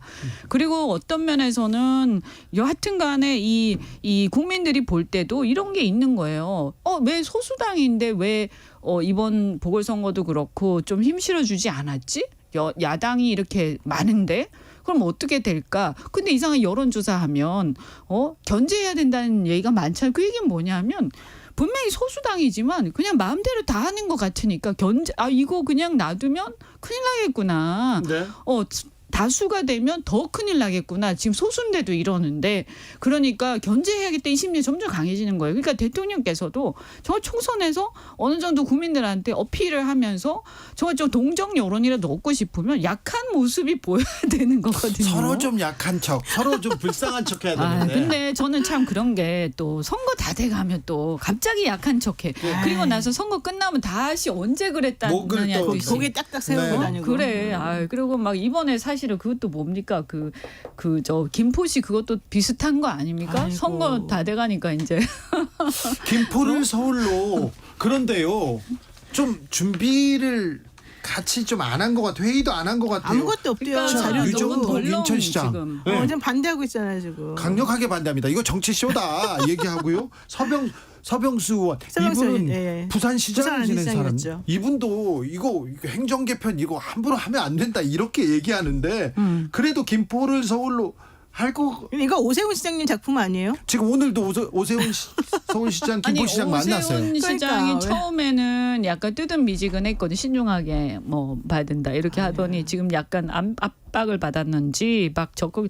그런데 저는 이거 나중에 참 제가 서울시장이면요 이거 굉장히 단호하게 얘기합니다. 이런 문제는 뭐 이 가타부타를 떠나서 이런 식으로 졸속으로 진행되는 것은 함께 지금 막 선거 앞두고 하지 않겠다라고 분명히 얘기하셔야지. 이렇게 또 뜨뜻미지근하게 얼렁뚱땅 넘어가시면 사람들이 볼 때 지금 오 시장은 저분이 도대체 소신이 뭐지? 정치인으로서? 이런 생각하실 거예요. 그리고 이 김포가 왜 왜 인천시장이 나서실 수밖에 네. 없냐면 지도를 보시면 네. 김포가 거의 인천 위에 딱 붙어 있거든요. 행정구역상 김포 사람들이 인천으로 많이 가잖아요. 학교도 그러니까 그렇고요. 아니 그래서 그렇다고 인천으로 가고 이런 건 아니지만 어떻든 그런 기준으로 따지자면 네. 경기도에 서울로 편입돼야 될 이 시가 한두 개가 아니에요. 구리도 있어요. 구리. 네? 그러면 어떻게 되냐? 그럼 예를 들어서 제가 물어보고 싶은 게 아니 그럼 안성, 동두천, 연천, 가평, 양평, 여주, 이천, 뭐 평택 이런 데는 어떻게 할 거야? 이런 데 그냥 경기도 놔둬요? 그러면 신도시만 서울 근교의 신도시만 다 흡수하고 바깥에 약간 도농복합체는 다 그대로 놔두면 이게 완전히 찢어발겨져 가지고 경기도라는 데가 완전 아수라장이 되는 거예요. 이런 무책임한 게 어디 있어요? 뭐 일일이 이게 그리고 사실 되지도 않아요. 왜냐하면 이거는 이거 하려면 여러 경기도가 일단 동의를 해줘야 되거든요. 근데 현실성 없고 국회에서도 동의할 리가 없고. 시행령으로 할 수 있는 거 아닙니까? 큰일 나죠. 아니 그다음에 이게 또 서울만 하는 것도 아니고 부산 어떻게 할 거예요? 대구 어떻게 할 거예요? 다 이렇게 할 거예요? 자, 이거는요. 정말 한 1년 동안 공론화를 하고 모든 그 관계된 지자체 단체장 다 얘기하고 해서 정말 헌법을 개정할 때처럼 그런 분위기 속에서 우리가 이 패러다임을 바꾸자. 행정도 그렇고. 이런 큰 그림을 먼저 그려놓고 그 안에서 이 문제들을 봐야 되는 거예요. 그래서 집권 여당이 수권 이게 집권을 한 거 아닙니까? 근데 이게 무슨 김포시장 공약도 아니고 왜 이렇게 하냐. 이거 떴다 방식으로 너무 무책임하다. 국민들이 전 여론이 그렇게 좋지 않을 것 같거든요. 이 문제 계속 끌어봐야. 여론을 떠나서 계속해서 그런데 국민의힘에서는 뭐 TF도 꾸리고 조경태 의원께서 계속. 그분은 왜 또 위원장이 되셨어요? 원래 부산 지역군데. 그러게요. 아니 수도권에 저는 그래도 수도권에 경기도 서울 다 살아봤지. 그분은 수도권에 사셨던 분들 부산에서 아닐 텐데. 내려오선 하셨죠. 네, 그러니까 왜 또 경기도 나오시나요? 영남권 중진. 표가 되는지 잘 모르겠는데. 지금 험지로 나가라니까. 표가 되는지 그러니까 이렇게 하면 안 된다 네, 이런 안 거죠. 돼. 이거 국민 너무 바보 취급하는 거고요. 이러면 안 돼요. 나라를 걱정을 해야지. 좀 크게 청사진 그러니까 행정구역 재편을 하지 말자는 얘기가 아니라 좀 크게 청사진을 먼저 그리고 명분도 좀 쌓고. 그죠? 이현주 의원 그리고 노영희 변호사였습니다. 감사합니다. 고맙습니다. 네.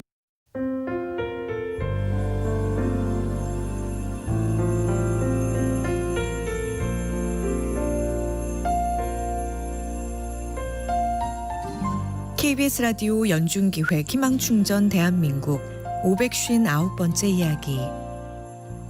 안녕하세요. 아나운서 이현주입니다. 중학교 3학년 세원이는 얼마 전 교내 모범 표창장과 장학금을 받았습니다. 장학금 30만 원을 가지고 제일 먼저 달려가서 산 건 스마트워치. 몸이 아픈 엄마를 위한 선물인데요. 급성 담낭 수술에 이어 유방암 수술까지 받은 엄마. 수술 후유증으로 불규칙하게 떨어지는 심박수가 세원이는 늘 걱정되고 불안했는데요. 이젠 엄마 손목이의 시계로 심장 상태를 알 수 있어 마음이 조금은 놓인다는 세원이. 가정폭력에서 벗어난 지 얼마 되지 않아 건강까지 약해진 엄마가 세원인 안타깝기만 합니다. 엄마의 든든한 아들이 되겠다고 다짐하는 세원이가 희망을 마주할 수 있도록 여러분이 두 손을 꼭 잡아주세요.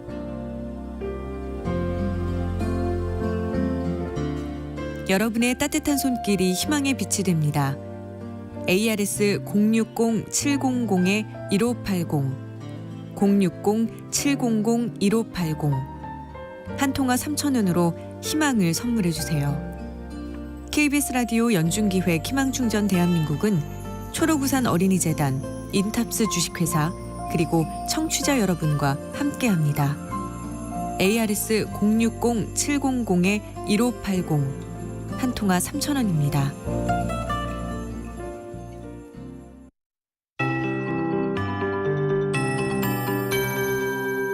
KBS 58분 날씨. 내일은 날씨가 초겨울로 접어들겠습니다. 오늘보다 기온이 10도에서 15도 이상 큰 폭으로 떨어질 텐데요. 수도권과 강원, 일부 충북과 경북 북부에는 올가을 첫 한파특보가 발표됐습니다. 내일 아침 서울이 3도, 강릉, 대전 7도, 광주, 부산 10도까지 내려앉고요. 낮 기온도 서울이 오늘보다 10도가량 떨어진 9도, 춘천이 10도, 대전 13도, 광주 14도, 대구 15도 안팎에 그치겠습니다. 바람 때문에 체감상 더 춥게 느껴지겠고 모레는 남부지방도 아침 기온이 한 자릿수까지 곤두박질하겠습니다. 바람은 내일 오전까지도 매우 강하게 불겠습니다. 전국 대부분 지역에 강풍주의보가, 특히 해안과 산지를 중심으로 강풍경보가 발효 중인데요. 낙하물로 인한 피해가 없도록 주의하셔야겠고요. 내일까지 모든 해상의 물결이 최대 4m, 서해 먼바다와 동해 먼바다는 5m 이상 매우 높게 일겠습니다. 비는 내일 새벽까지 중부지방 곳곳에 조금 더 이어지겠고 밤사이 전북과 경북 북부에도 약한 비가 지날 수 있겠습니다. 기온이 크게 떨어지는 경기 북동부와 강원, 경북 내륙에는 눈이 내려 쌓이기도 하겠습니다. 지금 서울의 기온은 10.9도입니다. 박다유입니다.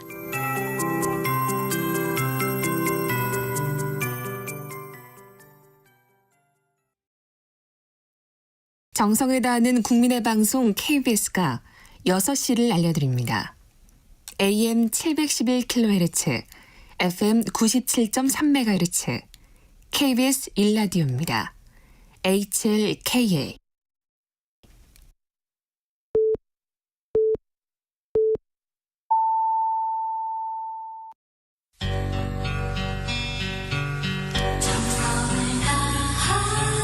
정성을 다하는 국민의 방송 KBS 주진우 라이브. 그냥 그렇다고요. 이 시각 라디오 정보센터 뉴스입니다. 경기도 김포시를 서울시로 편입하자는 주장과 관련해 오세훈 서울시장이 김병수 김포시장을 만나 김포시 서울 편입 공동연구반을 만들기로 했습니다. 더불어민주당은 교통 문제부터 해결하자고 촉구했습니다.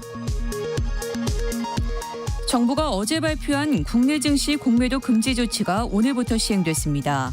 공매도 중단의 영향으로 오늘 주식시장은 급등세로 마감됐습니다.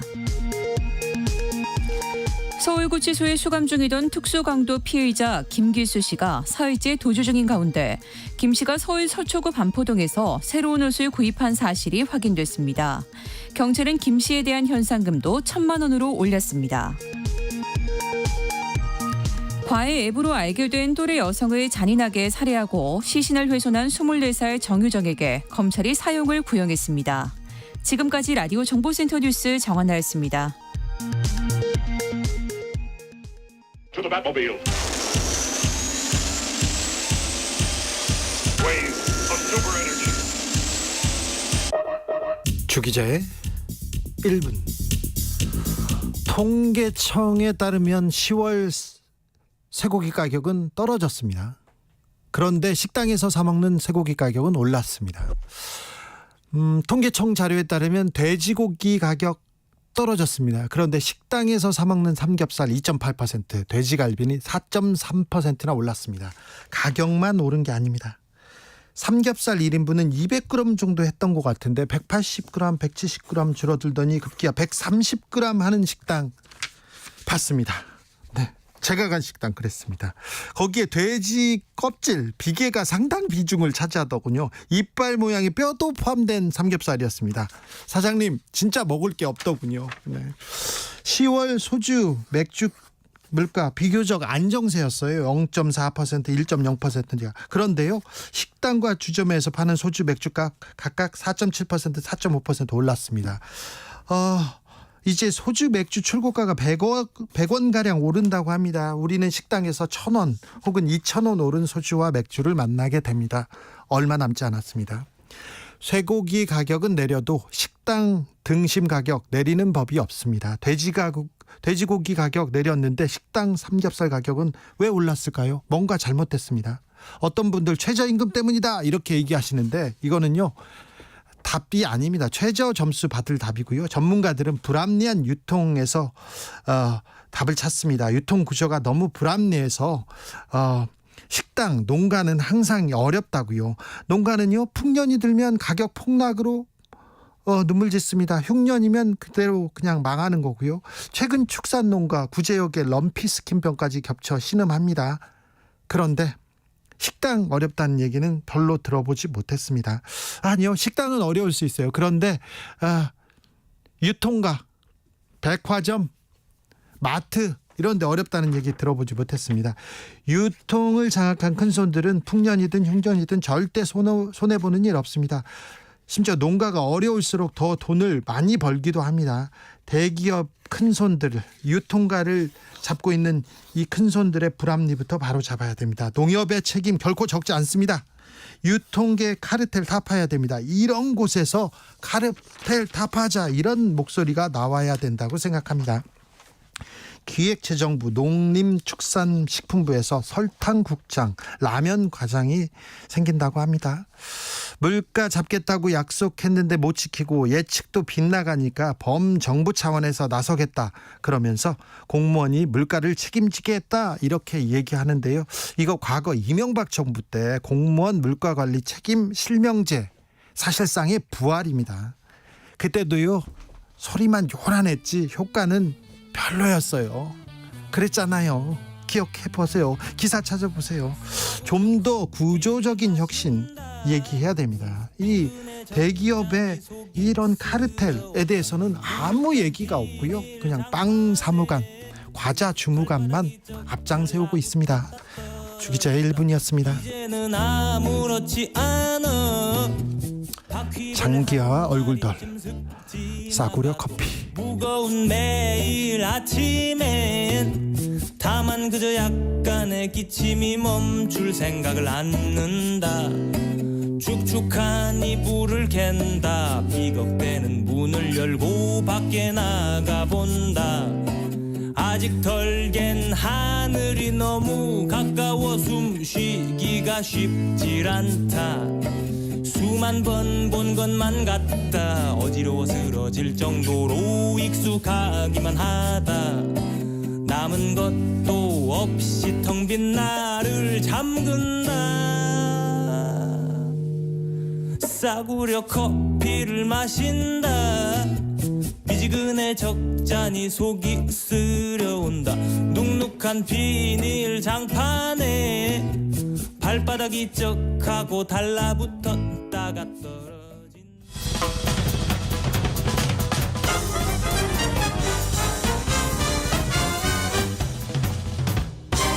훅 인터뷰. 훅 인터뷰 이어가겠습니다. 국민의힘 지난 주말 누가 환자인가 환자 논란에 빠졌습니다.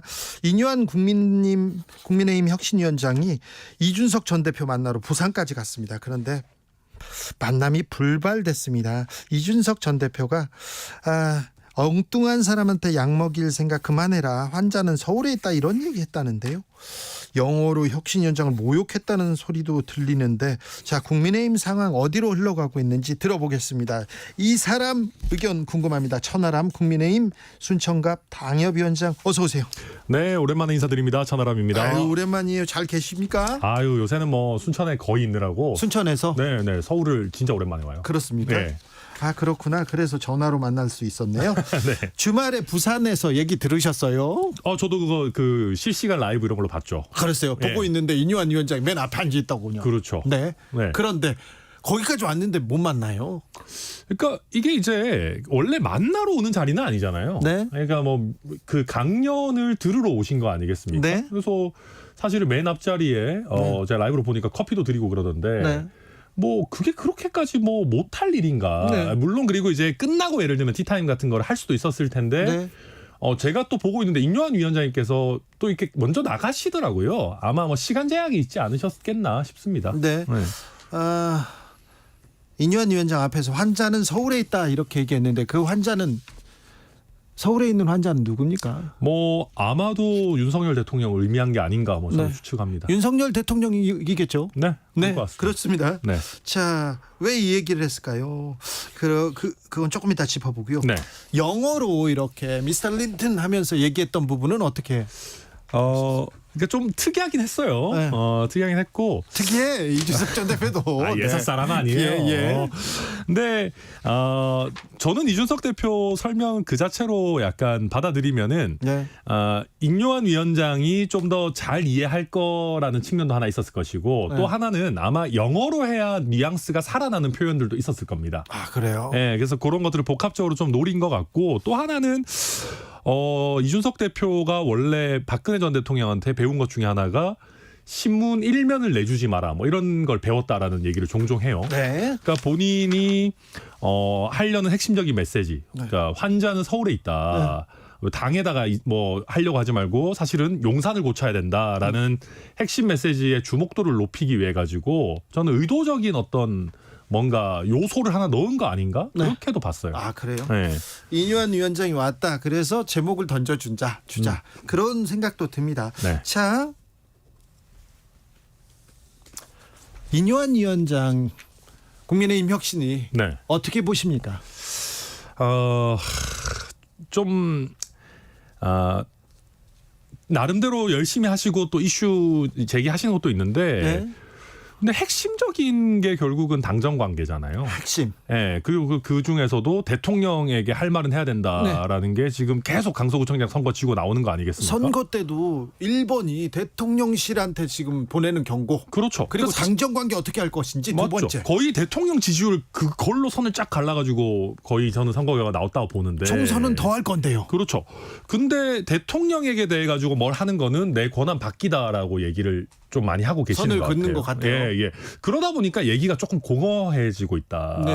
그리고 지금 보면 뭐 그 중진들한테 서울 수도권 출마해야지 뭐 이렇게 얘기하는 거 네. 그 나름대로 의미 있는 얘기일 수는 있지만 예. 근데 그러면 왜 중진들만 핵심 그거잖아요. 아니 우리 국민들이 네. 중진들 마음에 안 찍어서 마음에 안 든다고 서울에서 국민의힘 안 찍으시겠냐. 네. 그러니까 핵심에서 비껴간 거 아니냐라는 얘기 계속 나오는 거죠. 그렇죠. 영남 중진들 서울에 오면 서울 사람들이 와 이렇게 박수 치는 건 아니잖아요. 아니죠. 그리고 그거 안 했기 때문에 국민의힘 안 찍어 이런 건 아니거든요. 네.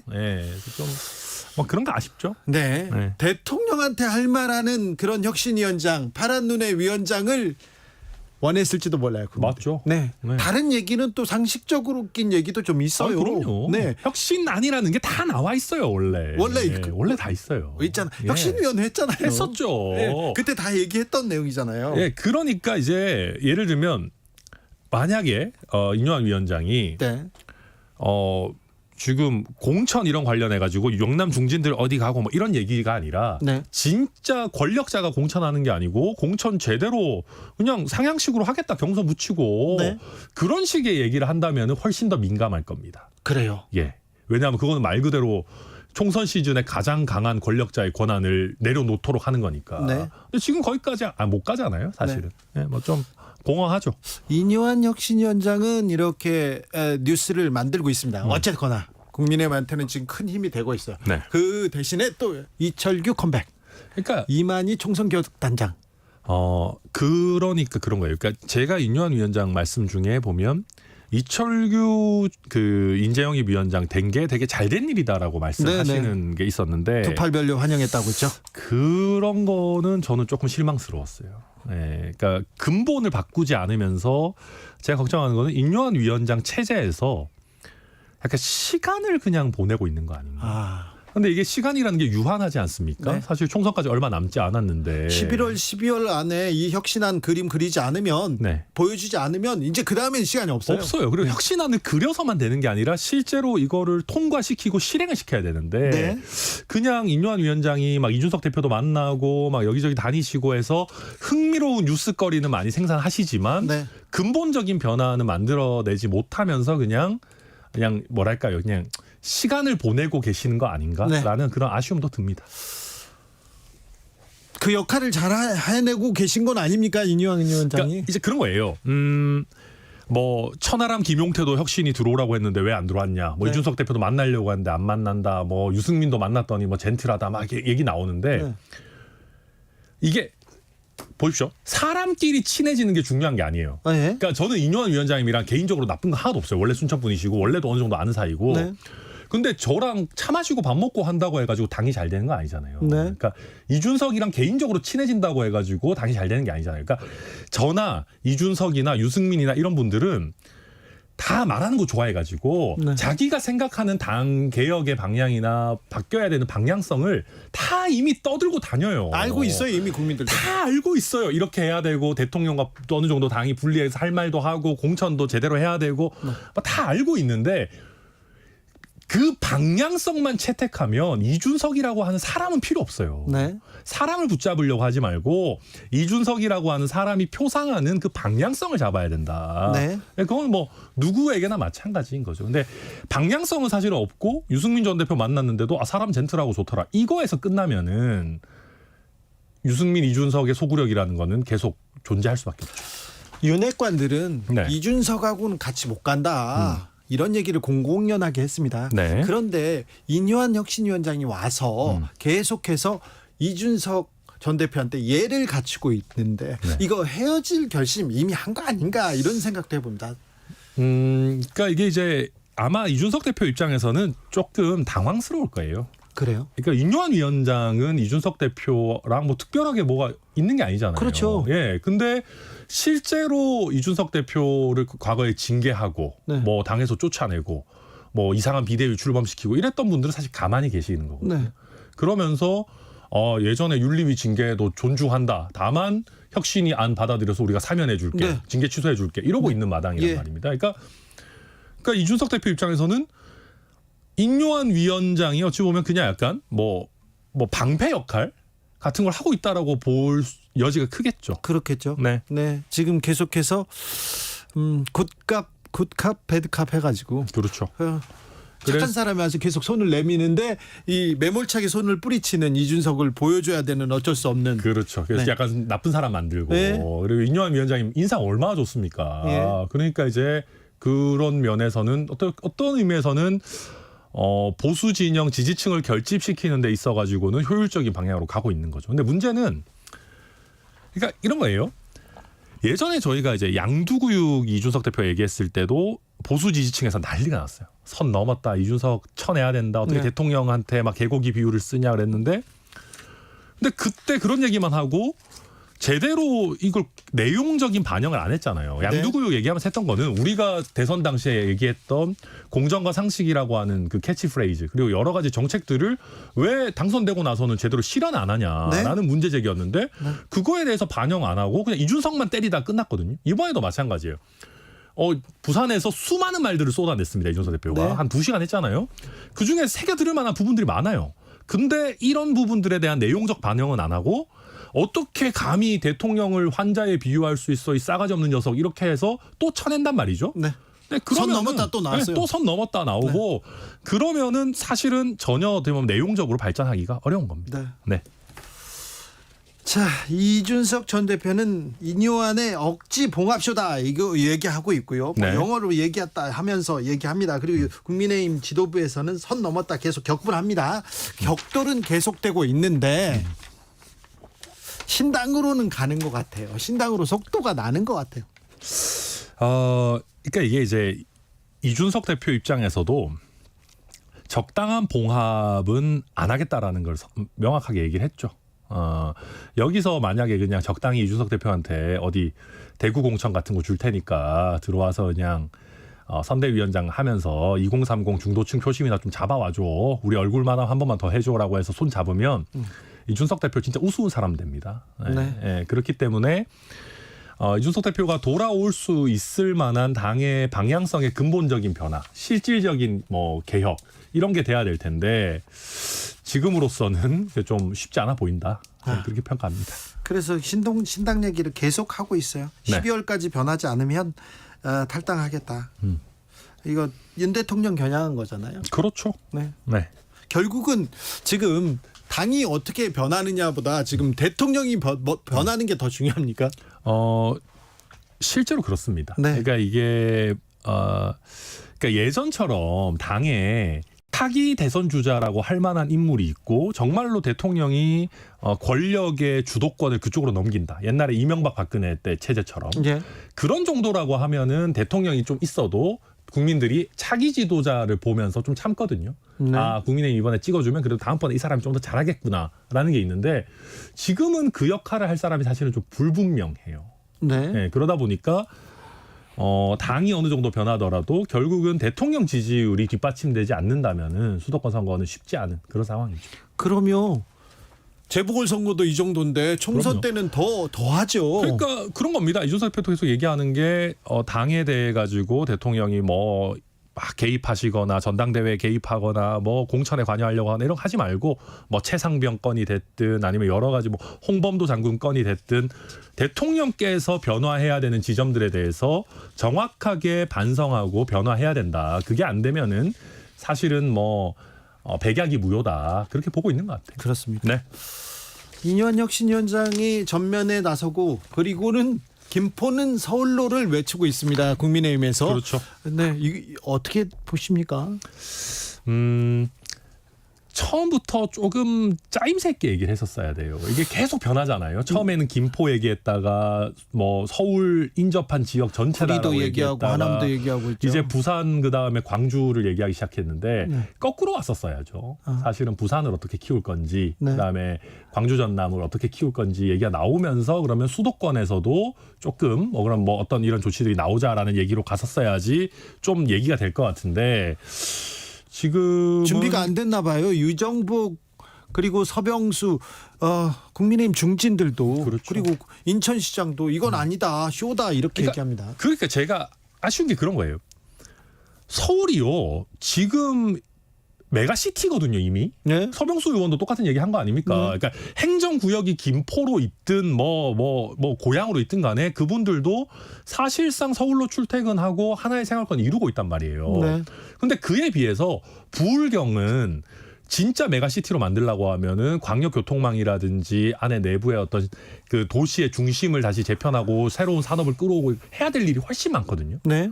근데 실제 해야 될 일이 많은 부산, 울산, 경남이나 광주, 전남은 놔두고 지금 당장 수도권이 격전지라고 하니까 서울 인근 지역부터 잡으려고 하는 거 아니냐. 네. 그런 걱정이 되는 거죠. 저도 당장 비수도권에서 정치하는 입장에서 아니 광주, 전남의 경쟁력이나 순천, 여수, 광양 그 우리 지금 남해안 중심부 메가시티 이런 것도 되게 중요하거든요. 근데 이런 게 다시 더 우선적으로 다뤄졌으면 좋지 않았을까 네. 아쉬움이 드는 거죠. 지방시대를 열겠다 윤석열 대통령이 외치면서 메가 서울 이거는 무슨 말인가 갸우뚱하게 돼요. 그렇죠. 네. 네.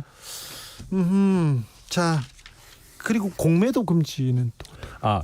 이거는 민주당도 바로 받았는데 그러니까 저는 그렇습니다. 이게 공매도라는 거를 완전히 없앨 수는 없어요. 네. 근데 이제 지금 주식 투자하는 분들이 바라시는 것도 불법적인 공매도를 하지 말게 해달라. 그리고 전자적인 방식을 도입해가지고 즉각적으로 지금 공매도 상황이라든지 이런 것들이 파악되도록 해달라라는 요구들이 많잖아요. 네. 그래서 이거를 공매도로 무작정 연기할 수는 없는 것이고 네. 우리 개미 투자자들도 납득할 수 있는 방향으로 제도 설계를 해야 된다. 네. 게다가 왜 힘 있는 기관 투자자들만 이런 어떤 혜택들을 누리는 거냐라는 부분들이 계속 있기 때문에 네.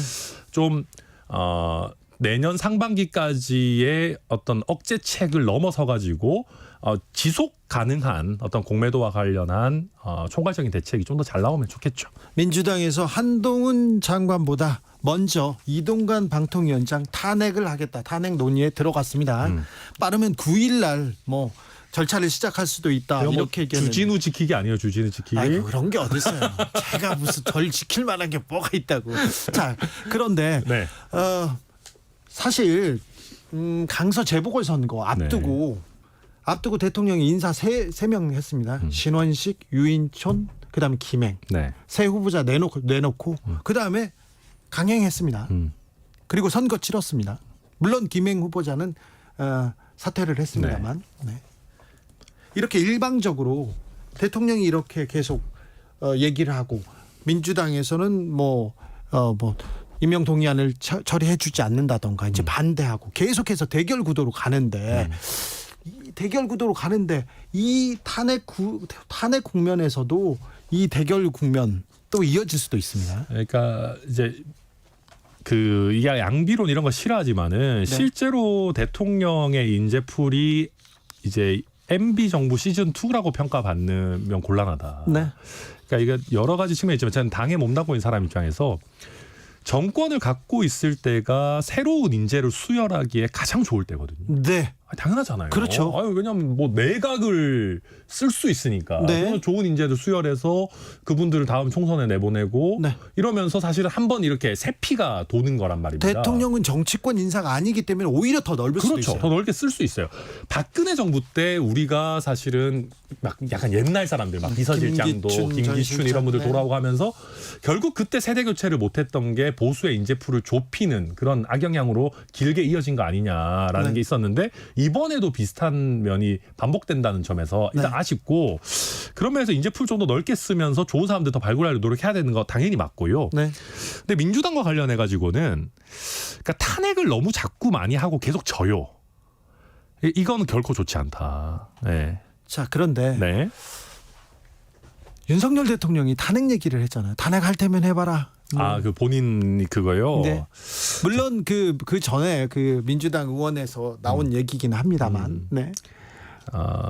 저는 대통령께서는 굳이 본인 말씀으로 이런 표현 쓰실 필요 있나 생각하고 야당에서 지금 탄핵 얘기 이런 거 하면은 원래 역풍을 맞아야 됩니다. 근데 생각보다 역풍이 안 세다라는 평가들도 있거든요. 예. 그럼 대통령께서 해야 되는 일은 자명합니다. 야당이 탄핵 얘기만 꺼내도 역풍이 나올 정도로 국정 운영을 잘 하시면 됩니다. 네. 네, 지지율 끌어올리면 됩니다. 네. 네, 그래서 그것만 하면 만사가 형통이다. 그래요? 생각합니다. 네. 여기까지 들을까요? 그렇죠. 천하람도 고민이 아주 깊을 텐데 순천에 있는 천하람 어떤 선택을 할지 또 지켜보겠습니다. 천하람 순천갑 당협위원장이었습니다. 감사합니다. 네, 감사합니다. 정치 피로, 사건 사고로 인한 피로, 고달픈 일상에서 오는 피로. 오늘 시사하셨습니까? 경험해보세요. 들은 날과 안 들은 날의 차이. 여러분의 피로를 날려줄 저녁 한 끼 시사. 추진우 라이브.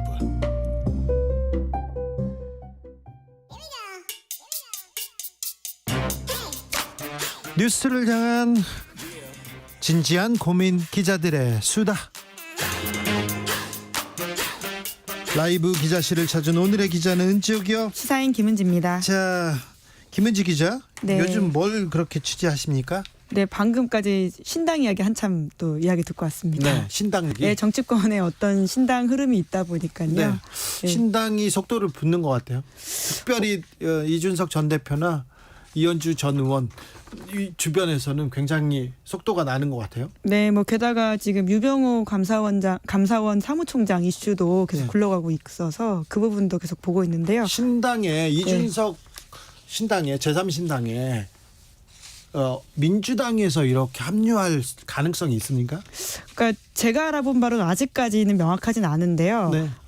그 소위 말하는 이준석 신당에서 관심이 있는 민주당 인사들이 있어요? 비명계 쪽에 접촉을 하고 있는 건 사실인 것 같습니다. 이준석 전 대표 쪽에서 그쪽에서 접촉을 하고 있다. 네, 어떤 반응이 올지는 정치가 생물이니까 좀 봐야 될 것 같긴 한데요. 지켜보시죠. 이제 시작한다는데 여러 가지 역학이 존재하고 있는 것 같습니다. 네, 그래도 민주당 사람들하고 이준석 전 대표하고 손을 잡을까요? 쉽게 그려지지 않는 그림이긴 하죠. 하지만 또 어찌 될지 보자고요. 네, 자. 첫 번째 준비한 뉴스부터 가보겠습니다. 네, 시사인에서 인구이동 빅데이터를 활용해서 누가 서울로 오는지를 분석했습니다. 그랬더니요. 네, 그러니까 이제까지 우리가 서울에 오는 사람이라고 생각하면 보통 이제 20대 후반 남성이 직장을 잡으면서 그렇다라고 생각하기 쉬웠었는데요. 그렇게 생각하셨어요? 네, 뭐 근데 실제적으로 데이터가 2000년대 초반까지만 해도 그랬던 건 사실입니다. 2000년대 초반까지만? 네, 근데 2015년대부터는 20대 여성 위주가 훨씬 더 많아졌다라고 하는 것이 이번에 저희 데이터 분석 결과인데요. 예? 특히나 여성이 이제 아무래도 일자리가 가장 핵심이라고 볼 수 있을 텐데 네. 20대 여성들이 선호하는 일자리가 대부분 수도권에 위치하고 있다 보니까 실제 데이터상으로도 이주하는 비율이 더 많다라고 볼 수 있습니다. 20대 여성이 많이 서울로 온다. 남성보다. 네, 전반적으로 다 그렇습니다. 30대는요? 30대는 너무나 안타깝게도 뭐 안타깝다라고 말하기는 좀 그런데요. 이제 계속 있던 자리를 지키지 못하고 밀려나는 모양새가 있습니다. 서울 왔다가 이렇게 다시 내려가거나 네네 그런 사람들이 많군요. 네, 그러니까 물론 뭐 인구 이동이라고 하는 게 개인의 자유이고 여러 가지 측면이 있긴 한데 이제 이사라고 하는 게 쉬운 일은 아니지 않습니까? 그렇죠. 네, 그런데 이제 20대 때는 이제 서울에 청년들이 빨려 들어가는 모양새고 거꾸로 30대가 되면 내뱉어지는 게 아니냐라고 하는 게 저희 데이터 분석 이야기인데요. 30대 벌써 자연인이다도 내려가진 않잖아요. 그러니까 아무래도 서울로 이제 서울 왔다가 바깥에 네. 이제 주거 비용 이슈 등으로 예, 밀린다라고 볼 수밖에 없는데 네. 실제로 서울이 이제 지난 7월 기준 등록 인구가 940만 명이라고 하거든요. 네. 2020년 말부터 이제 1000만 선이 붕괴된 바가 있는데 20년 전보다는 한 88만 명 줄었는데 특히나 이제 30대에서부터 명확하게 이 숫자가 줄고 있다라고 하는 지점이 눈에 띕니다. 네. 이제 책도 좀 생각나고 그렇습니다. 네, 이제 착취도시 서울이라고 하는 게 2020년에 나왔던 책 제목 중에 하나인데 예. 실제로 더 많은 청년들의 젊음과 생활비, 주거비 같은 것을 기반으로 해서 서울이 이제 커져가고 있는 것인데요. 거꾸로 이제 그 이상이 돼버리면 그 견디지 못하고 나가야 되는 상황이라고 하는 게 그러니까 청년의 젊음과 열정과 뭐 능력을 이렇게 쭉 이렇게 그렇게 얘기할 수 없죠. 쭉 빨아들였다가 이제 성장하고 그리고 내뱉는 모양새라고 하는 것이죠. 청년들은 그리고는 서울을 떠납니까? 네, 이게 나이가 들면 결국 밀려가는 모양새라고 할 수 있는데요. 네? 이제 특히나 이제 과거에는 대학가를 중심으로 20대들이 많이 이제 있었고 그리고 강남 주변에 있었거든요. 그런데 이제 또 시간이 지나면서 이제 강남이 아니라 최근은 어떻습니까? 그러면 구로, 금천, 동작, 영등포, 강서 이런 쪽으로 흩어져 있는 모양새가 실제로 숫자상 드러나는데요. 네? 그러니까 지방에서 서울로 올라온 20대들이 더 이상 이제 강남 근처에 자리를 잡지 못하고 있는데 아무래도 주거 비용 이슈들이 더욱더 심각해지고 있다라고 이해하면 될 것 같습니다. 그렇죠. 서울은 비싸서 월세도 비싸고 전세도 올라서 강남에 먼저 털을 잡기는 쉽지 않죠. 네, 이제 일자리 문제 때문에 아무래도 가까이 가면 좋은데요. 이제 그런 것도 점점 주변부로 밀린다라고 이해할 수 있을 텐데요. 저희 이번 빅데이터 같은 경우에는 2001년부터 2022년까지 주민등록 인구 이동 데이터를 분석해서 통계청 마이크로 데이터 서비스를 활용했습니다. 그래서 인구 이동 통계를 연령, 지역, 세대주 여부, 가구 원수 등으로 쪼개고 재분석했습니다. 도시 얘기, 인구 이동 얘기를 하니까 좀 슬프네요. 그러니까 서울이라고 하는 도시가 우리한테 어떤 곳인지를 좀 보여주는 숫자라고 할 수 있습니다. 그러게요. 네, 자 다음 뉴스는요. 네, 유병호 감사원 사무총장이 소환 조사에 4차례 불응했습니다. 아니 정부 기관에서 부르는데 이렇게 안 나가도 됩니까? 이렇게 4번 안 나가도 됩니까? 5차 출석 통보 갔어요? 네, 왜냐하면 공수처가 지금 유병호 사무총장에 대한 수사를 진행하고 있습니다. 그렇죠. 전현희 전 국민권익위원장에 대해서 표적 감사했다라는 의혹으로 고발을 당했기 때문인데요. 그래서 지금 공수처가 소환했잖아요. 소환 요청을 언제 했어요? 네, 그 지난달 16일 24일, 31일 이렇게 요청을 했고요. 네, 유병호 사무총장이 국정감사 등을 이유로 가지 못한다라고 했더니 다시금 이제 지난 11월 3일에서 5일 사이에 조사받으러 오라라고 통보를 했다라고 합니다. 그런데 또다시 유병호 사무총장 쪽에서 못 간다라고 했다라고 하는데요. 원래 그 일반 사람들한테는요, 이 경찰이나 검찰에서 소환 조사에 응하라고 합니다. 응하라고 하면 한 번 정도는 안 나갈 수도 있지만 2번 안 나가잖아요. 그러면 긴급 체포할 수도 있어요. 구속영장 막 청구할 수도 있어요. 그래서 가야 되는데 여기는 어떻게 됩니까? 예, 보통은 한 3번 정도 이제 요청을 한 다음에 되지 않으면 이제 강제 구인을 할 수도 있다 이런 이야기들이 나오고 있는데요. 네? 물론 유병호 사무총장 쪽에서는 이유가 있다라고 말하고 있습니다. 이제 긴급하게 일정을 잡았거나 혹은 본인이 되지 않는 시간에 연락을 했다라고 하는 것인데요.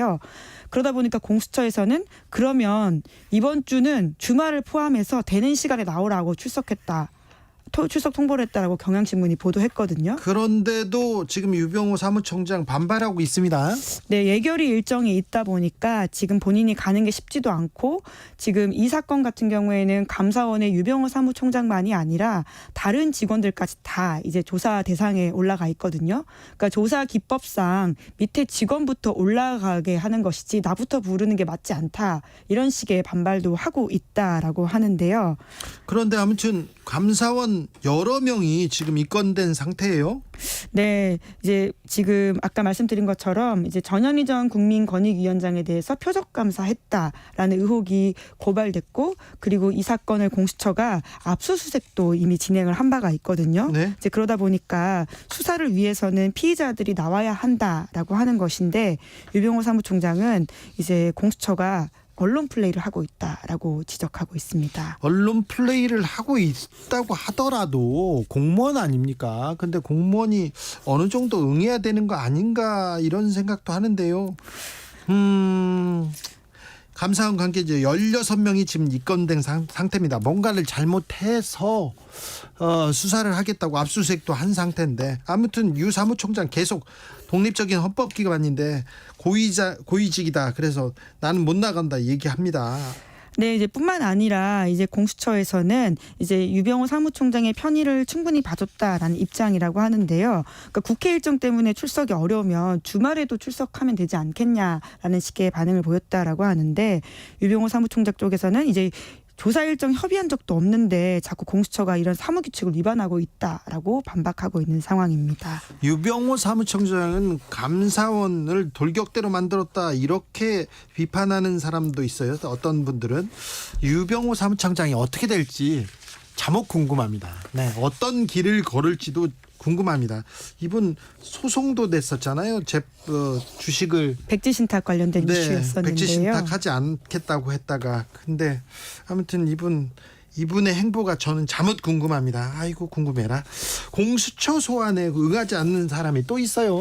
네, 이제 공수처가 다른 고위공직자 사건도 수사를 계속하고 있는 상황인데, 네? 그중에 하나가 김학의 사건 수사 검사입니다. 네. 이 사건이 이제 공소시효 만료가 곧 다가오거든요. 네. 11월 10일 자정이라고 하는데, 이게 김학의 전 법무부 차관 봐주기 수사 의혹을 공수처가 수사하고 있기 때문에 관련된 검사를 불러서 조사하겠다라는 것이고. 1차 수사했던 분이죠. 네, 그렇습니다. 1차 수사했을 때 그 당시에 김학의 전 차관의 영상 증거가 명백했는데 그때 수사를 제대로 안 하고 그때 기소를 안 해가지고 결국 거의 무죄를 받은 사건입니다. 예, 실제로 이제 김학의 전 차관은 무죄를 받았는데, 이제 가장 이제 문제가 되는 수사가 1차에서 봐주기 한 거 아니냐라고 하는 논란이 있었었고요. 그때 누굽니까? 예, 이제 관련해서는 이제 김아무개 검사와 윤재필 당시 이제 강력부 부장검사 등이 수사 라인에 있는데, 네.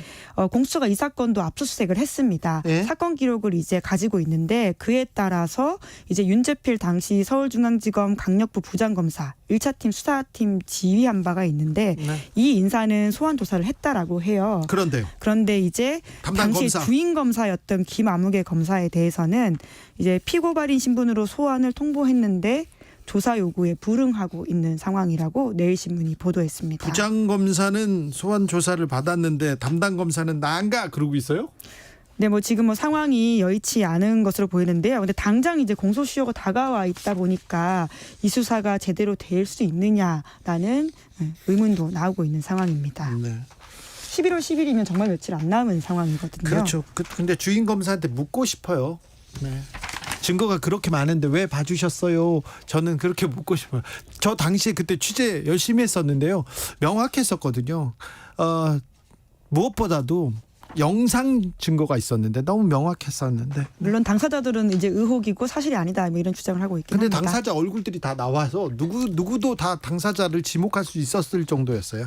자, 마지막으로 만나볼 뉴스는요. 네, 호주 총리가 중국을 방문했습니다. 7년 만입니다. 7년 만에 갔어요, 중국에. 예, 한동안 으르렁대리던 사이였었거든요. 작년만 해도 엄청나게 싸웠잖아요. 네, 근데 작년에 이제 정권 교체 이후에 해빙 무드에 들어간 상황이라고 볼 수 있는데, 네. 호주 총리가 이제 중국 상하이를 시작으로 해서 지금 점점 이제 베이징도 가고요. 그래서 오늘은 시진핑 주석을 만날 예정이고, 네. 내일은 리창 총리를 만나서 양국의 현안에 대해서 의견을 교환할 계획이라고 합니다. 중국은 호주의 최대 무역 상대입니다. 네, 이제 호주 전체 무역의 4분의 1 이상이 중국과의 교역에서 나온다라고 할 정도라고 하는데요. 그러다 보니까 호주는 원래 전통적인 안보 동맹이 미국인데 네. 또 경제적인 이해관계를 공유하고 있는 중국과 외교적인 균형을 맞추려고 대외 행보를 한 바가 있습니다. 호주에 중국 사람도 엄청 많고요. 그리고 교역 그리고 이 통상 면에서는 굉장히 옆에 딱 붙어 있었어요. 연계가 크죠. 예. 그렇죠. 그리고 그 거리도 그렇게 멀지 않고요. 그런데 불협화음이 2018년에 일어났습니다. 그렇죠. 싸우기 시작합니다. 네, 이제 호주가 중국의 통신업체 화웨이에 대해서 이제 제재를 가하기 시작하면서 갈등이 시작된 건데요. 예? 뿐만 아니라 2020년에는 그 당시 자유당 출신의 총리가 있는데 코로나19가 이제 중국 기원이었다라는 식의 주장을 하면서 더욱더 갈등이 커졌고요. 그래서 각종 이제 제품에 대해서 고율의 관세를 물리면서 중국이 보복에 나섰습니다. 네. 이런 식의 서로가 주고받는 말들이 커지고 호주가 또 뭐 잠수함을 사네, 뭐 미사일을 사네 얘기하고 안보적으로도 멀어지고 막 그랬었죠. 네, 특히 이제 쿼드라든지 오커스 같은 이제 미국과 밀착하는 안보적 행보를 많이 하다 보니까 굉장히 갈등이 가파르게 커졌던 바가 있습니다. 정말 어려운 거라서 사이가 나빴습니다. 근데 언제부터 이렇게 또 화해 국면으로 돌아섰습니까? 예, 작년 5월에 호주의 노동당이 총선에서 승리하면서 분위기가 바뀐 건데요. 네. 그 이제 정권 교체를 개점으로 해서 양국 간의 고위급 회담이 재개가 됐고요. 네. 중국은 이제 지난해 호주산 석탄과 목재 등 일부 품목에 대한 보복적 고율 관세를 해제하기도 했습니다. 네. 그러다 중국에서는 이제 중국계 호주인 저널리스트를 간첩 혐의로 구금을 3년 동안 했었는데 아이고. 이렇게 풀어주기도 했었고요. 여러 가지 좀 상호적인 상황이 나오고 있다라고 보면 될 텐데요. 특히나 이제 랍스터, 소고기, 그리고 와인 이런 것들에 대한 여러 가지 이제 보복 관세들도 풀리고 있는 상황이라고 합니다. 네.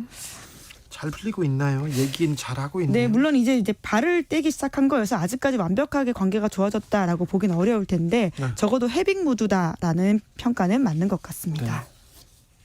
호주 중국 소식 들으면서 왜 이렇게 부럽죠? 우리도 좀 중국하고 관계를 잘해야 되는데 뭐 중국이 좋아서 뭐 중국을 뭐 숭상해서 그런 얘기가 아니고요.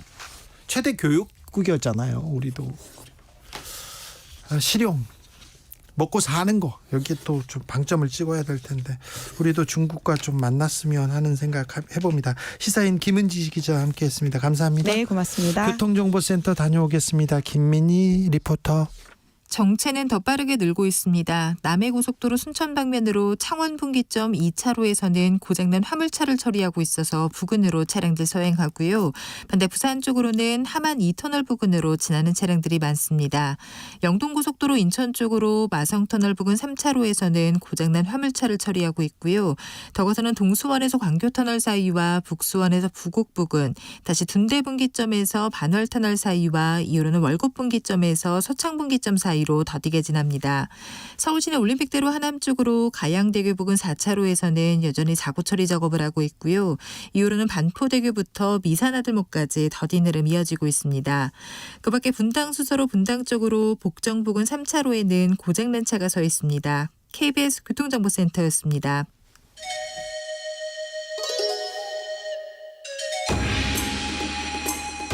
빛보다 빠르게 슉슉, 바람보다 가볍게 슉슉, 경제 공부 술술. 경제를 알아야 인생의 고수가 된다. 경공술. 자, 오늘의 경제 선생님은 이베스트 투자증권 염승환 이사님입니다. 어서 오세요. 네, 안녕하세요. 네. 최근에 주식 시장이 별로 안 좋았나 봐요. 안 좋았나 본데 갑자기 네.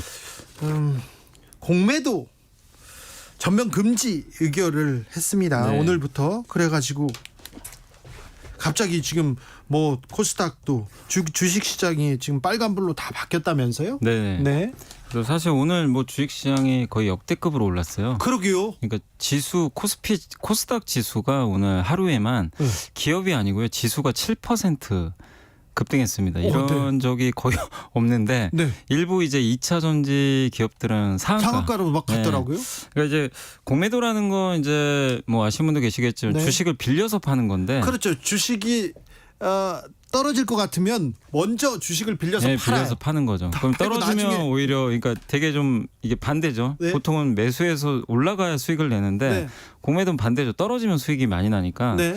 그래서 주로 저 개인 투자자는 못 하고요. 네. 외국인이나 기관 맞습니다. 투자자가 기관들 합니다. 그러니까 개인들이 빌리기가 쉽지가 않죠. 네. 주식을. 근데 어쨌든 이제 공매도라는 건 하락 쪽에 베팅을 하다 보니까 네. 이게 이 공매도가 많으면 많을수록 주가가 이제 위에서 누르게 되겠죠. 네. 그러다 보니까 사실 2차 전지에 공매도가 되게 많았습니다. 걸려 그동안. 있었는데. 네. 근데 이거를 이제 금융위에서 이제 내년 6월까지 한시적이지만 네. 모든 기업에 대해서 이제 공매도를 전면 금지했고 그렇게 되면 그동안 공매도를 했던 이제 그 사람들 입장에선 네. 이걸 정리를 하든지 예. 뭔가 이제 결정을 해야 되는데 만약에 오늘 아마 그 공매도 쳤던 걸로 그러니까 정리한다는 건 뭐냐면 우리가 매수한 다음에 매도하면 이게 없어지잖아요. 네. 공매도는 정반대죠.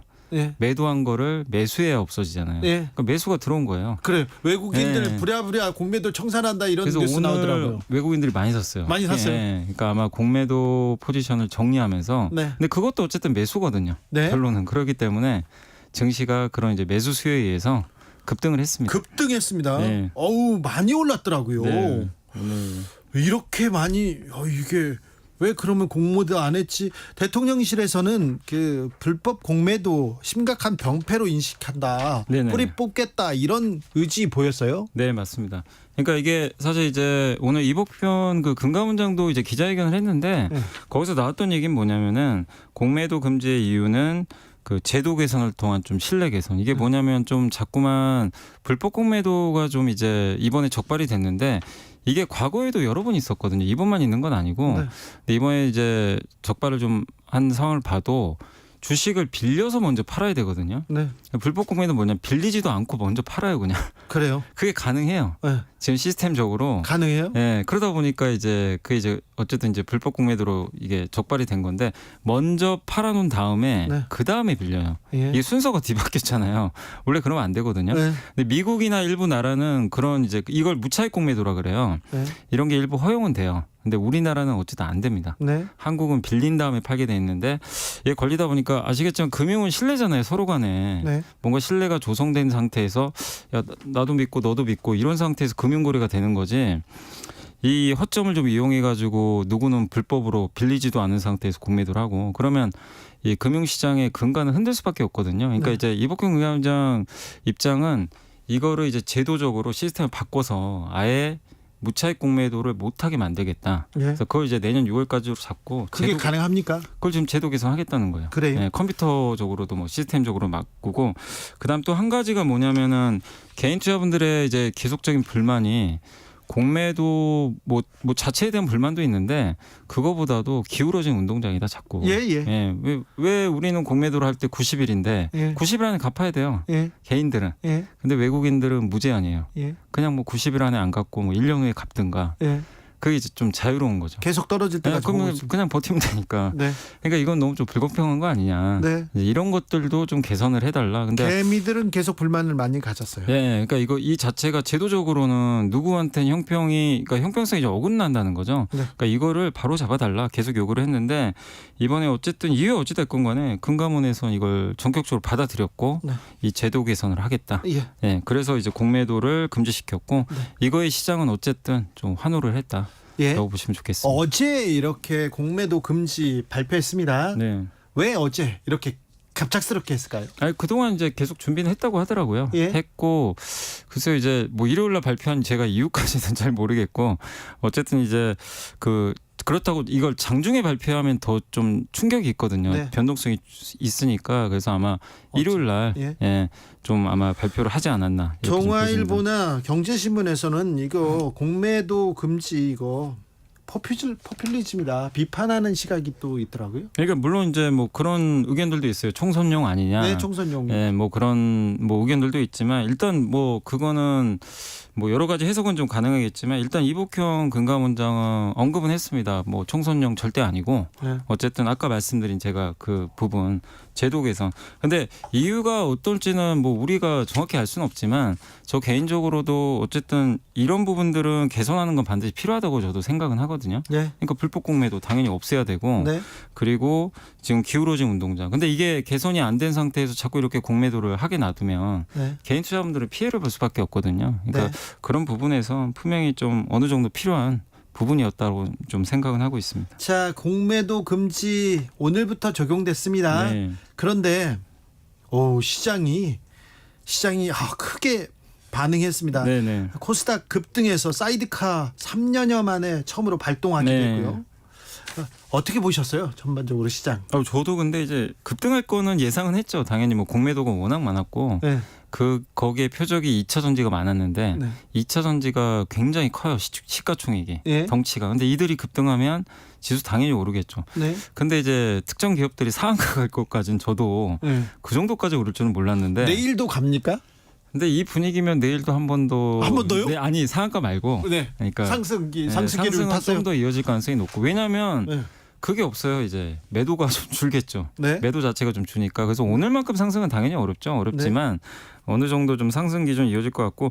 근데 이게 많은 분들이 아마 그러셨을 거예요. 생각하셨을 거예요. 과거에도 이게 여러 번 있었거든요. 공매도 금지가. 예. 근데 과거랑 좀 다른 과거에는 좀 시장이 위기라거나. 네, 위기 때 맞아요. 예? 그러니까 뭐 시스템 위기. 옛날에 2008년도 금융 위기 때, 네. 2011년에 유럽의 재정 위기, 예. 2020년 코로나 위기. 예. 이때는 뭔가 다 경제가 망가질 때잖아요. 네. 그래서 공매도를 금지시켰는데 당일날은 사실 별 반응들이 없었어요. 그때는요? 네, 그때는 저도 이게 찾아보니까 2008년도에는 코스닥이 얼마 올랐냐면 0.04%. 아예 안 움직였다고 오히려 봐도 되네요. 2020년 코로나 때는요. 공매도 금지한 날 마이너스 3%가 급락해 버렸어요. 그래요? 오히려. 그러니까 왜냐하면 시스템 리스크니까 공매도가 당장 금지가 네. 주가에 큰 영향을 못 줬던 게 이게 경제가 지금 이거 큰일 났으니까 네. 이 공매도 금지하는 것보다 이게 더 우선이니까 네. 그랬는데 이번엔 좀 달라요. 이번에는 제도 개선이거든요. 네. 제도 개선이고 정부의 좀 주식 부양 의지가 좀 강한 거 아니냐. 정부가. 네, 이런 좀 의견이 있고 또 오늘 하나 더 나왔던 게 세금 있잖아요. 네. 보통 연말만 되면 개인 투자분들이 주식을 항상 좀 팝니다. 왜냐하면 우리나라는 대주주 요건이 예. 10억 이상이에요. 예. 한 종목에. 예. 근데 10억 이상이면 그렇게 많은 건 아니거든요. 근데 네. 10억을 대주주로 잡아요 일단. 네네. 그러니까 10억 이상 갖고 있는 분들이 좀 팔아요. 항상 네. 연말마다. 근데 이거를 오늘 뉴스 나온 걸로는 20억으로 좀 늘리겠다. 네. 그러면은 연말에 매도가 좀 줄 수도 있겠죠. 알겠어요. 10억보다는 20억이 좀 남의 나라 얘기 적으니까. 같았어요. 10억이나 20억이나. 근데 그래서 이런 부분들을 봤을 땐 이거 정부가 좀 주식 부양하려는 거 아닌가. 약간 그런 의지가 좀 있는 것 같습니다. 내년 총선까지 주식 부양에 정부가 의지가 있다. 이걸 읽어서 지금 시장이 좀 크게 움직였다. 그러니까 옛날에는 시스템 위기 때문에 공매도 한시적으로 좀 이거 방어를 했다면 지금은 제도 개선도 좀 하고 신뢰를 좀 쌓겠다. 네. 개인 투자들의 또 거기다 이 세금 문제 네. 이런 것들을 보면 좀 부양하려는 거 아닌가. 네. 좀 그런 의지도 있는 것 같습니다. 오늘 하루 환율도 급락했습니다. 네, 오늘 1,300원이 깨졌습니다. 예. 얼마 전에 1,400원 간다는 얘기가 나왔거든요. 네. 근데 이제 근데 이거는 이제 공매도랑 좀 무관하게 요즘에 미국이 금리 인상이 이제 드디어 끝났다라고 네. 좀 이제 얘기가 나왔죠. 지난주에 FMC가 끝나면서. 그래서 미국 금리가 급락을 하면요. 미국의 달러가 떨어지게 되거든요. 그래서 네. 달러 떨어지면서 우리나라 원하는 강세. 또 최근에 우리나라 무역 수지도 흑자고요. 거기다 수출도 13개월 만에 드디어 플러스로 전환이 됐어요. 네. 이거는 당연히 우리나라 원화를 강하게 만드는 요인이거든요. 그래서 이게 겹치다 보니까 오늘 1,300원 깨졌고 거기다 오늘 외국인들이 주식을 굉장히 많이 샀거든요. 공매도 못하니까 네. 사야지 일단. 그러니까 일단 사는 것도 당연히 네. 원화로 어쨌든 이제 사야 되니까. 사야 되기 때문에 그런 부분들이 일단 긍정적으로 당분간 그러면 코스닥 주식시장 훈풍 봅니까? 이게 불 수밖에 없어요. 왜냐하면 이 공매도도 수급을 개선시키잖아요. 예. 여기다가 우리나라 증시가 지난 2달간 힘들었던 건 미국 금리가 너무 높았어요. 네. 막 그 미국의 10년 만기 국채 금리가 5%인데 주식의 매력이 있겠습니까? 네. 왜냐하면 미국의 채권을 10년짜리 사놓으면 가만히 있어도 5%가 매년 들어오는데. 5% 들어오는데 네. 근데 그게 꺾여버리고 있어요. 금리까지. 네. 그러니까 금리 꺾이면 이것도 호재인데 수출 조청 여기에 공매도까지 금지시킨다니 이게 타이밍이 굉장히 이제 잘 맞은 거죠. 그래서 그래요? 당분간은 좀 주식시장 훈풍 불지 않을까 네. 이렇게 좀 보고 있습니다. 연말 강세장 기대감 커져 다 이렇게 기사를 썼는데 연말 산타랠리 기대해도 됩니까? 근데 산타랠리보다는 지금 벌써 산타랠리가 오는 것 같아요. 먼저. 그래요? 제 생각에는. 지금 먼저. 네, 그래서 이번에 또 너무 오르면 연말에는 좀 쉬어갈 수도 있거든요. 사실. 예, 그래서 예. 연말은 어떻게 될지 모르겠지만 저는 개인적으로 적어도 11월 한 달은 좀 괜찮지 않을까. 우리나라 증시가 3개월 동안 빠졌거든요. 네. 그래서 적어도 11월은 괜찮다. 괜찮을 것 같습니다. 어느 쪽으로 괜찮습니까? 어느 분야? 아니, 지금 오늘은 사실 2차 전지가 좋았어요. 좋았고. 그동안 네. 이제 근데 이제 이게 확산될 것 같아요. 네. 예, 다른 그래서 데로. 다른 데로. 그래서 뭐 반도체. 근데 제일 못 오른 섹터가 자동차 같아요. 참 자동차는 자동차가 안 근데 가요. 실적도 좋았잖아요. 근데 이게 좋은데 약간 이런 느낌이 애플도 똑같거든요. 네. 애플이 아이폰 잘 팔고 네. 실적 좋은데 주가가 안 갑니다. 네. 근데 우리나라 자동차 기업도 똑같아요. 돈 잘 벌거든요. 네. 왜 안 갈까요? 왜요? 왜냐하면 이제 성장이 좀 안 나온다고 보는 것 같아요. 아, 이게 최대치다. 네, 그러니까 이거 아니, 잘 근데 벌긴 하는데 현대차도 지금만큼 어떻게 잘 벌어요? 지금처럼 벌면 되지. 그러니까 주식시장은요 뭘 좋아하냐면은 더 이상 좋은 게 없으면요 네. 싫어합니다. 그래요? 아무리 돈을 잘 벌어도 이제는 내리막길. 예. 탑으로 찍고 근데 올라가면 차라리 안 좋아해요? 지금 적자에도 네. 이제 적자가 이게 마지막이다. 네. 이제 흑자 날 일밖에 안 남았다. 조금 나아진다. 주가가 급등해 버려요. 그래요? 그러니까 주식시장은 지금을 보는 게 아니라 약간 미래를 봐요. 미래를 봐야 그러니까 돼요. 지금 좋은 거는 네. 이제 지나간 이슈고. 네. 근데 현대차나 이제 자동차를 이렇게 돈을 잘 벌어도 인정을 안 해주는 게 내연기관보다 이제 전기차로 벌기를 원하거든요. 예. 어차피 바뀌잖아요. 현대차는 전기차 잘 만들고 있잖아요. 잘 만들긴 하는데 네. 요새 전기차 수요가 예. 예전 가치가 또 않다 보니까 예. 좀 과도기죠. 테슬라마저도 지금 그러잖아요. 그래요. 예, 그래서 좀 그런 것 같아요. 테슬라는 이제 어떻게 되는 겁니까? 아니 테슬라도 주가가 좀 다시 회복은 됐는데 실적 발표하고 예. 일론 머스크가 뭐라고 했냐면 고금리 때문에 저도 죽겠습니다 지금 그렇게 얘기를 한 거예요. 그러니까 월 할부금 있잖아요. 예. 할부금리가 너무 비싸다고 합니다. 예. 미국도. 그럼 자동차 살 때 할부로 사는데 예. 수요가 줄 수밖에 없죠. 네. 그리고 전기차는 또 비싸거든요. 네. 일반 차에 비해서. 그렇죠. 그러니까 테슬라마저 저렇게 얘기를 하니 지금 금리가 문제인데 근데 다행히 지금 미국 금리가 일단 꺾이고는 있잖아요. 그래서 네. 조금은 좀 나아지지 않을까 보고 있습니다. 자, 공매도 전면 금지 부작용은 없을까요? 괜찮습니까? 그러니까 공매도의 순기능도 분명히 있어요. 이번에 아시겠지만 영풍제지도 그렇고 몇몇 우리 언제였죠? 4월이었나요? 라더견 사태 기억하시죠? 네. 그때도 대부분의 기업들이 공매도가 없는 기업들이었어요. 공매도가 해제된 기업들은 코스피 200하고 코스닥 150입니다. 나머지 기업들은 공매도를 못 하거든요. 그럼 주가가 이렇게 무한정 올라갈 때 공매도의 순기능 중에 하나가 그 가격 거품을 좀 빼주는 게 있거든요. 네. 그래서 그런 기능을 좀 이제 할 수 없다는 거. 그거는 조금 이제 부정적인 요인일 수 있지만 어쨌든 이제 개인 투자분들은 아마 여기에 동의하실 것 같아요. 네. 사실은 왜냐하면 공매도가 어쨌든 주가를 그동안 눌러왔기 때문에. 네. 근데 이제 그런 좀 순기능 부분하고 또 MSCI 선진지수 편입이 조금 어려워질 수는 있어요. 하이드 님도 이거 질문했는데요. 네. MSCI 지수 편입은 아예 물 건너 갔습니까? 이렇게 어렵다고 봐야죠. 왜냐하면 이제 내년 6월까지는 이제 이 금지니까 네. 내년 6월까지는 어쨌든 이제 MSCI 요건 중에 하나가 전면 공매도 해제거든요. 네. 금지된 거. 근데 요거를 원하는데 이걸 오히려 이제 더 금지를 시켰기 때문에 아마 MSCI 편입은 좀 당분간 어렵고 이거는 이복현 금감원장도 네. 얘기를 했습니다. MSCI보다는 개인 투자자들 신뢰 회복이 더 우선이기 때문에 네. 거기에 초점을 맞춰서 하겠다. 그래서 MSCI가 약간 좀 우선순위는 밀렸습니다. 공매도 대대적으로 개선하겠다 이렇게 얘기했는데요. 어떤 네. 쪽으로 개선해야 됩니까? 그러니까 아까 말씀드린 이 핵심 뭐냐면 그 불법 공매도예요. 불법 공매도. 네, 이거는 말 그대로 불법입니다. 네. 죄를 진 거죠. 네. 그래서 이거를 뿌리 뽑겠다는 겁니다. 한 특정 이제 외국계 증권사가 이제 외국계 투자 이제 자산 운용사죠. 거기서 100개 종목을 이렇게 불법으로 공매도를 했다고 하니까 이제 이복현 금감원장 입장에서도 이거를 개선시켜야 되겠다. 검사 눈에서는 이게 안 되는 거죠. 용납이 안 돼요. 네. 있을 수 없는 일이라고 생각해요. 엄청 좀 세게 아마 규제도 할 것 같고. 근데 이거를 현재 시스템으로는 좀 이걸 불법을 찾기가 참 어렵다고는 하더라고요. 그래서 이거를 뭐 컴퓨터의 뭐 보안을 강화한다든가 제도 개선을 해서 시간이 좀 있잖아요. 네. 그래서 어떻게든 이제 이거를 바꾸겠다 네. 했으니까 그 약속을 한번 우리가 지킬지 알겠습니다. 한번 이제 지켜봐야 되겠습니다. 김포를 서울로 이렇게 얘기 나오는데 네. 이런 정치적 이슈는 주가에 어떻게 영향을 미칠까요? 그 실제 김포 관련 기업들이 좀 많이 올랐어요. 그래요? 주식 시장에 영향 안 줬고요. 네, 김포 관련. 김포에 뭐 약간 땅 갖고 있는 기업이나 공장 그 기업들은 일단 실제로 좀 주가가 좀 올랐습니까? 급등했었습니다. 네. 총선 앞두고 산타랠리라고 있습니다. 연말에는 좀 오르는 경향이 있는데 총선 앞두고도 조금 오르지 않습니까? 그러니까 거기에 정책 테마주라 그러거든요. 예? 여기에 뭐 이런 뭐 정책적으로 지원을 하겠다. 예? 뭐 그런 기업들은 또 수혜를 받을 수가 있거든요. 네. 실제로 선거 테마주들이 있긴 있어요. 예? 인물 테마는 절대 하시면 안 되고. 예? 예, 뭐 인물 테마는 절대 안 된다. 예, 정책 테마. 예. 그래요? 뭐 누구 사돈의 팔촌이다 이거는 절대로 절대 아니죠. 큰일 납니다. 네. 하시면 안 돼요. 사실관계가 아니어도 막 오르고 막 네, 그냥 그런 루머로 오르는 경우도 있으니까 이 약간 선거로 좀 엮여서 가는 그런 업종들은 여러분들이 좀 잘 좀 분리를 하셔가지고 네. 진짜 정책 수혜인지 정책 테마는 이렇게 네, 그래도 합리적인데 네. 인물 테마는 좀 조심하셔야 될 것 같습니다. 알겠습니다. 네.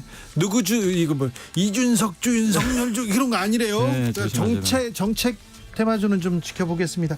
염승환 이사님 오늘도 감사했습니다. 네, 감사합니다.